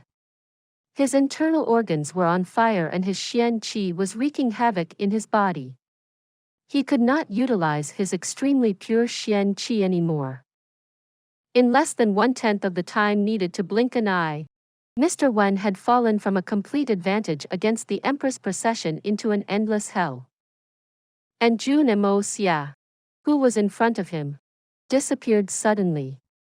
He suddenly felt strangled. He was being lifted. The wind whistled in his ear. Then with a bang, and Mr. Wen's body was smashed onto the ground. Jun Moxie had appeared before Princess Ling Meng. He had heard her desperate cry. Immediately, Jun Moxie's finger pressed against the Empress vein. A stream of pure spirit energy flowed in. Both of her smashed knees and the wound on the back of her head were severe. Although there was blood all over her, she seemed not to feel any pain. She still knelt there on the freezing ground and tightly hugged her mother. She looked pleadingly at Jun Moxie and asked for help softly. "Jun, save my mother." She had very little strength left and was in so much despair. As Jun Moxie's hand touched the Empress veins, his heart sank. His face darkened. He didn't expect it to be so serious. All her internal organs were shattered. No cure. Jun Moxie could do nothing with this sort of wound with his limited mastery over the Hongjun Pagoda right now. Although the art of unlocking heaven's fortune had the potential to defy nature, Jun Moxie's cultivation was limited. If it weren't for Jun Moxie's spirit qi that extended the Empress life energy, she would have already been dead. Although Supremes appear so weak to Jun Moxie and Mei Shuiyan, it was only because the 2 of them were too strong. In fact, the Supremes were the ones standing at the top of the Xian continent. Although there still existed beings stronger than them, by normal definition, they were already extremely strong. A blow from a Supreme, even if only partially connected, was fatally to a weak lady like the Empress who didn't even reach Silver Xian. Jun Moxie sighed. The pure spirit energy flowed furiously into the Empress body. It enclosed her shattered internal organs and severed their connection from the rest of the body so as to sustain her final bit of life energy. This couldn't save her, but could sustain her life for a while. A short while, as long as it takes for water to boil. Jun Moxie did this without considering anything. At this moment, the Jun family and the reason for the Empress journey here did not matter to him. He was only thinking of Yi Guhan, that guy who was still crazily in love. Jun Moxie felt that he had the duty to ensure that they could meet each other one last time. No wonder Yi Gu Han was acting abnormally. Is this really telepathy unique to couples? How much did they have to love each other to acquire such sensory? 18 years. And they were still thinking about each other without regret. 18 years of separation and their hearts never budged.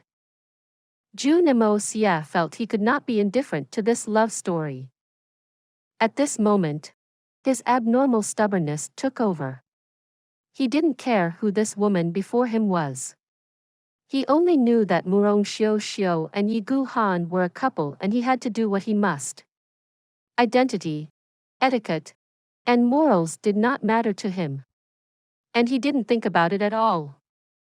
After his temporary treatment, he yelled into the sky, "Yi Gu Han."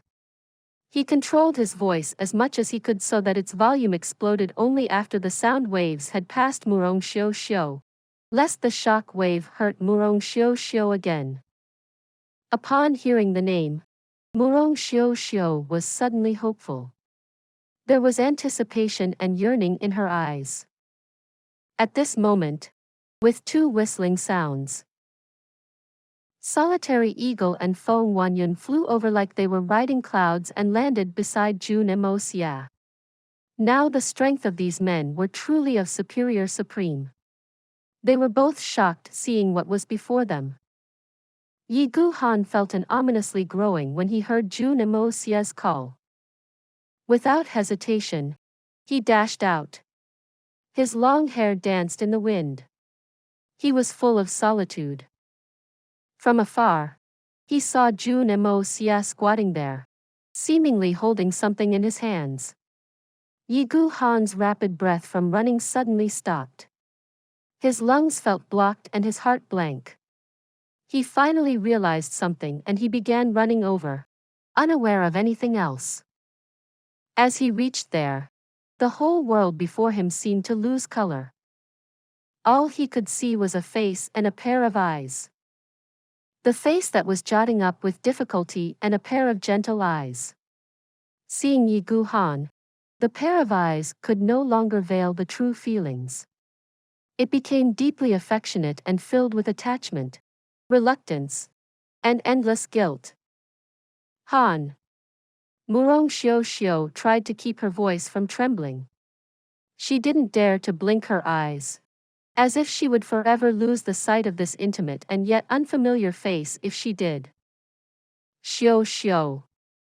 Yi Gu Han's body shook as he paled and collapsed down with only half a step forward. Kneeling on the ground, he leaned toward Monarch Jun Xie's face as looked at the face he had missed for 18 years in pain. Xie, who is it? Who hurt you? You.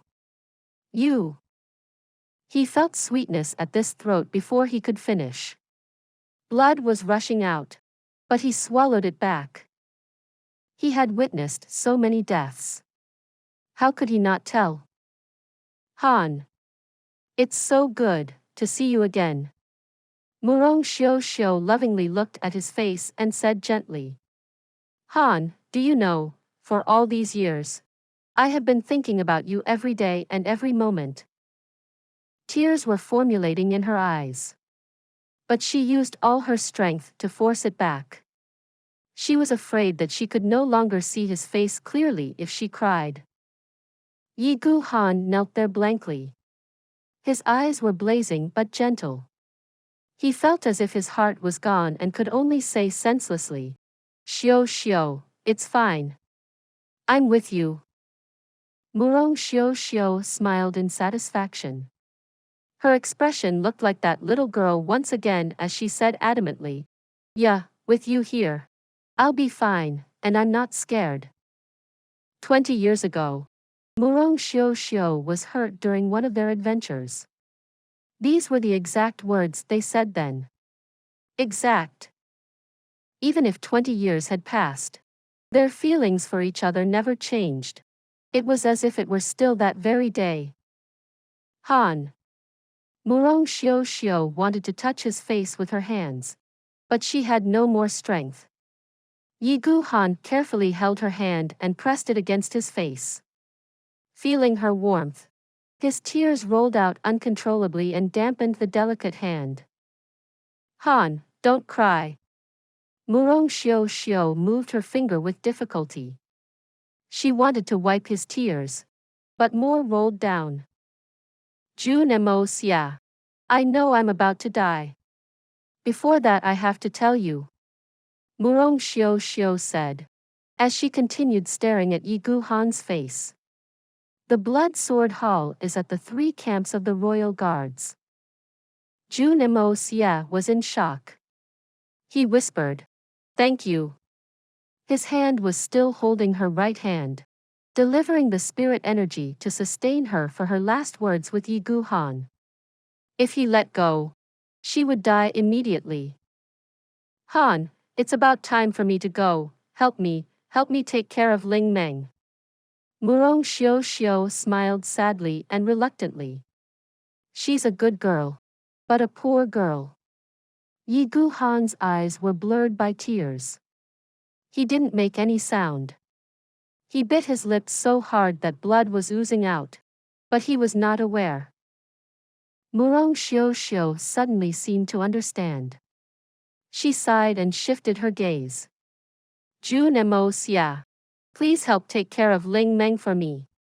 She begged softly, despite seeing the difficulty in Jun Moxie's eyes. Even if you are not marrying her, please take care of her, please.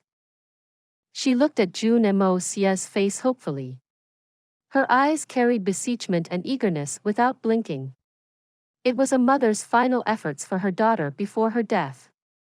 It was also her only hope. Jun Moxie took a deep breath and again increased the inflow of spirit energy. He nodded silently. He could tell that Murong Xiao's life energy was leaking away. Her meridians were shutting down and even the nature-defying art of unlocking heaven's fortune was having difficulty driving the energy through. With a grateful and reassured smile, Murong Xiao said sincerely, Thank you." She turned her eyes back and looked at Yi Gu Han gently with endless love. She said nothing. She still had strength. But she said nothing. She knew she needn't say more. She only wanted to look at his face, remember it, and engrave it in her soul so that she would remember forever. Yi Gu Han was also silent. He allowed tears to smudge his face. He only wanted to stare at the beautiful woman before him firmly. They looked at each other and the air was filled with romance. They stared into each other's eyes, as if their souls were entangled forever and would not break apart again. Suddenly, Murong Xiao's face reddened. She felt a sudden strength and she used it all to murmur, "I anticipate that. If we are still destined in our next life." Suddenly her body trembled and stopped. Her face was really full of anticipation, gentleness, and deep affection. Her eyes showed endless love. But her life was long gone. The hand on Yi Gu Han's face finally dropped down lifelessly. Tears were still flowing on Yi Gu Han's face. But his expression suddenly became frighteningly calm. His eyes still fixed on the gentle and beautiful face in front of him. He slowly finished the poem.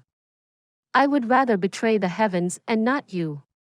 Xiao." He still knelt there, eyes fixed on Murong Xiao, who looked like she was in a deep sleep. He said calmly, "Jun Moxie, there's a booklet containing the sword technique on the table beside my bed. It's for you. And Ling Meng, please take care of her. Please." Jun Moxie wanted to say something, but it was stuck in his throat and could not come out. Yi Gu Han smiled calmly and said, "Lastly, please bury us together. Write on the tombstone the tomb of Yi Gu Han and Murong Xiao, husband and wife. She isn't the empress. She never was. Please help me." Jun Moxie sighed deeply and said, "Definitely. But, don't you want to seek revenge? The assassin and the person behind it, The one sitting in the palace. And Ling Meng, are you not taking care of her? Aren't you concerned? I believe in you. I am not concerned to hand Ling Meng over to you. Yi Guhan smiled with anticipation and eagerness. He stared at the dark sky as the freezing breeze blew up his hair. He said slowly, I will leave the assassin to you. The paths to the underworld would be lonely. If he is now killed and Xiao meets him on the way, she would still be scared. So I will leave first to accompany her. As for Yang Huayu, he is not worthy for me to kill. Xiao is waiting for me. Is there anything more important than our reunion? Hatred. It's fine to not vent it. If I missed my encounter with her in the next life, she would be disappointed and more sad. We have been separated for an entire life. He then leaned down and pressed his face against Murong Xiao's, which was still slightly warm. He whispered affectionately, Xiao, it'll be fine. With me, you won't feel lonely. His body suddenly trembled furiously. He then collapsed forward. His lone arm tightly embraced Murong Xiao's body. Their faces were still next to each other. But there was no more breath. Yi Guhan used his remaining Xian Qi to break his own heart veins and he stopped breathing immediately. They hugged together. And they had the same expression. As if they were already reunited. As if they had agreed to meet in their next lives. Mother. Uncle Yi. Princess Ling Meng cried desperately. Blood flowed out from the corner of her mouth. Her eyes shut and she lost consciousness. The pain in her body peaked. Her beloved mother and Uncle Yi, who she always relied on, were both gone. How could she withstand all this? She had finally fainted. 2 hours ago, they were still talking below the same lamp, but now, they were separated forever. How could she withstand this cruel reality? Jun Moxie silently bowed his head. Ever since Yi Guhan was saved, he was never happy. Tonight was the only time Jun Moxie ever saw his smile. And it was for the illusory next life. Seeing their bodies, Jun Moxie was deeply touched. From the love story between his parents to the everlasting love between Yi Guhan and Murong Xiao, he finally felt something. What exactly is affection? A song suddenly sounded in his head from nowhere. Perhaps it's marriage in the past life. Perhaps it's fate in the next life. The only mistake was meeting in this life. Adding a piece of fruitless affection. Wait till everything becomes history. When the ocean becomes a berry field. We will then repay this love. Repay this love. Perhaps it's marriage in the past life. Perhaps it's fate in the next life. The only mistake was to be entangled in this life. Adding an endless suffering. Wait till everything will be history. When the ocean becomes a berry field. We will then repay this love. Repay this love. Sad songs. Helpless love stories. They quietly flowed between the heaven and the earth. Please subscribe to this channel so that we are more enthusiastic in providing the best video for you. Chapter 660. Revenge begins. Jun Moxie sighed softly and picked up the bodies of Yi Guhan and Murong Xiao and gently placed them aside properly.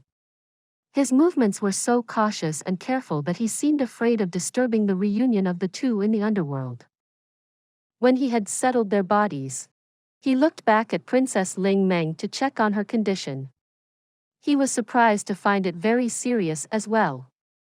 The loss of people close to her and the excruciating pain caused her to faint. Her knees were completely shattered, showing how much impact she received when she fell down from horseback to catch her mother.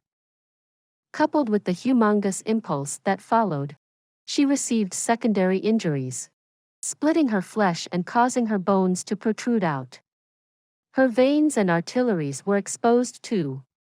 The blood red and purple colors were frightening. There was also a wound on her head. The blood that flowed out was clotted and was frozen onto the ground. But the wound was still slowly bleeding. The external injuries were extremely severe. In the ordinary sense, they were also incurable. But even if she could recover, she would definitely be disabled for life. It was fortunate that Jun Moxie was here and that his cultivation progressed tremendously lately. Or else there would have been no hope and Jun Moxie would not be able to fulfill his promise to Yi Guhan. Jun Moxie dared not neglect his duty. He held Princess Ling Meng's small hand with his left hand. A stream of very pure spirit energy poured into her body, slowly restoring her physical energy. At this moment, consolidating the basis of her life energy was now Thiki. Her life would be threatened from the massive blood loss if her vitality was not secured. If her life was in danger, the process of saving her would become very complicated. He did not keep his right hand free. Her hair stuck on the ground due to blood was severed by him. He then lifted her up by the waist. Jun Xie appeared at the sight. He had been at the side for a while and watched his old friend Yi Guhan sacrifice himself for love and didn't try to stop him. 20 years ago, Jun Xie was one of the few people who had witnessed Yi Guhan and Monarch Jun Xie falling in love. He had witnessed their vows and deep affections. He had also witnessed their separation, their helplessness, and their suffering. Finally, he had witnessed their death, and the eventual reunion after death. He was prepared to accept his old friend committing suicide, but he never tried to talk to him about it. He knew it would be meaningless. When Monarch Jun Xie died, how could Yi Guhan live alone? In a sense, Yi Guhan had died 18 years ago. The only thing that kept him alive was Monarch Jun Xie. She was still somewhere, and he didn't want her to be alone in this world. So he pulled through to keep her company. So when Monarch Jun Xie died, there was nothing else tying him to this world. Only in death did he finally break free. Truly break free. And only death ensured the continuity of their affection.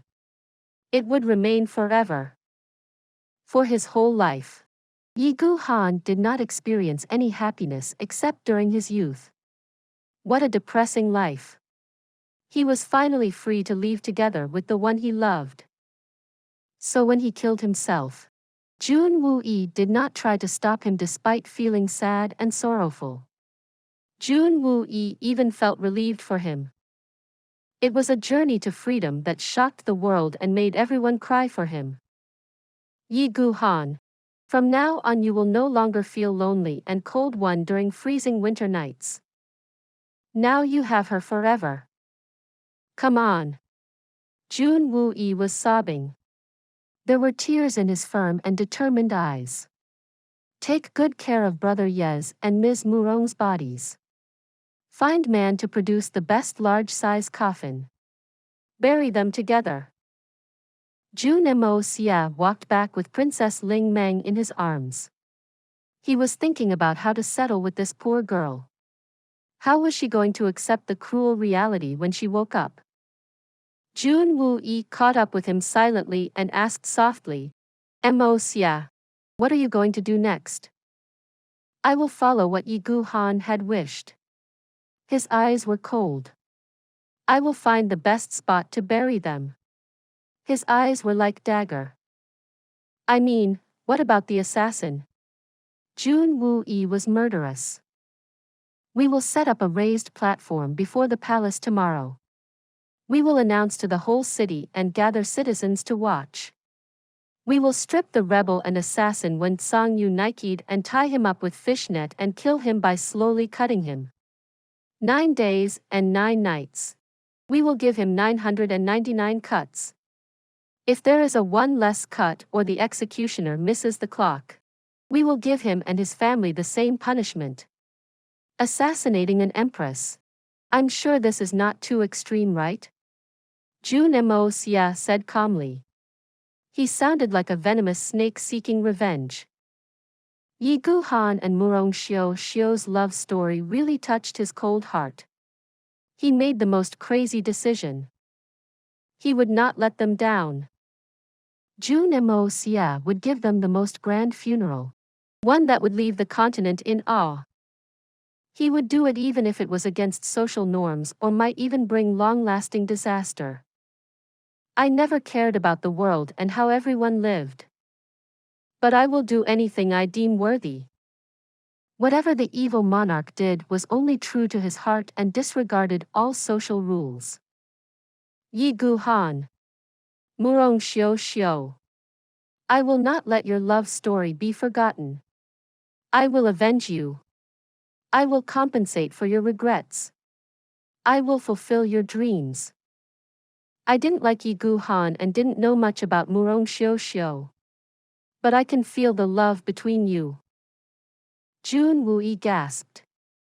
Before the palace? Everyone watching? Tied with a fishnet? Killing him slowly by cutting? What a fanatic decision. It was even shocking for the blood general Jun Wui. Yes. I'm already merciful to not pursue his teacher and the Golden City. Jun Moxie raised his head. He looked so certain. It's decided. Okay, but what about the one who ordered it? Jun Wui sighed. He knew that he could not stop his nephew. He thought for the correct word for long before saying it carefully. Murong Xio did not say who ordered her killed. But it wasn't necessary. Who else could order Wen Songyu in the Tianxiang city? There was only one answer. He can't die yet. At least for now. We won't let him die even if he wants to die. Jun Moxie smiled and said malevolently. Even if we don't count what he did to Yi Gu Han and Murong Xio, there is still our hatred. Father, second uncle, and my brothers. If we let him die like this, it would be too easy for him. I will let him live in hell. Jun Wui sighed deeply. After he had settled Princess Ling Meng that night, Jun Moxie did not hesitate to arrange the army. Jun Moxie, Jun Wui, Jun Zhan Tian, Solitary Eagle, Feng Wan Yun, Hai Chen Feng, Bailey Luo Yun, Leng Ao, Song Shang, and the Heaven Destroyer and Spirit Devourer were all mobilized. Even Guan Qinghan and Dongfang Wen Xian followed them out. The Blood Sword Hull. The force that was directly related to Jun Wuhui's death was in the three camps of the royal guards. They were great enemies of the Jun family just like the Xiao family. Exterminating the Blood Sword Hull. How could Dongfang Wen Xian not be there? It was the hatred of killing her husband. She wanted to see with her own eyes how they were killed. No matter how bloody and cruel it was going to be. She would not hesitate to do anything to avenge her husband. Dongfang Wen Xian had always insisted on his. It was the hatred of the whole Jun family. So everyone had to be there. So that the souls of the perished heroes would finally be relieved. This New Year's Eve appeared normal at first. But after midnight, it would become the beginning of endless bloodshed. And it would be the first step to the Jun family's revenge. Jun Moxie would not allow any foe to get away with it. So the family gathered their strongest forces. Blood still stained the long street and the three camps came within Jun Moxie's sight. Seeing this heavily guarded camp just beside the palace, Jun Moxie smiled coldly. The next moment, Jun Moxie, Jun Wui, Solitary Eagle, Feng Wan Yun, Hai Chen Feng, Bailey Luo Yun, Leng Ao, and Song Shang sprang into action. They scattered silently in the air. All the guards were instantaneously killed without any sound. These ordinary soldiers were clearly no match for the group, in which even the weakest was at the spirit Xian level. Jun Xie Tian led the rest of the men outside. There was endless sorrow as well as the satisfaction from revenge in his eyes. With the previously shocking incident, his attitude drastically changed. Since the Blood Sword Hall had suddenly become royal guards, there was no more doubt. The Emperor is being ruthless to us. Why should we still be loyal to him? The fact that the Blood Sword Hall had become royal guards had really taken him aback. Dongfang Wen Xian and Guan Qinghan were in white. They stared calmly and coldly at the darkness of the camp before them. Jun Moxie's white cloak flashed in the dark as he revealed himself. With a wave of hand, the 300 men of the Heaven Destroyer and Spirit Devourer quietly rushed in. Some of them took the place of the killed guards. Others formed groups of 3 to guard all escape routes. The rest dashed into the camp. This story will be continued to chapter 661. For those of you who are not subscribed yet, please subscribe. The interesting and best stories will be updated. See you again in the next episode.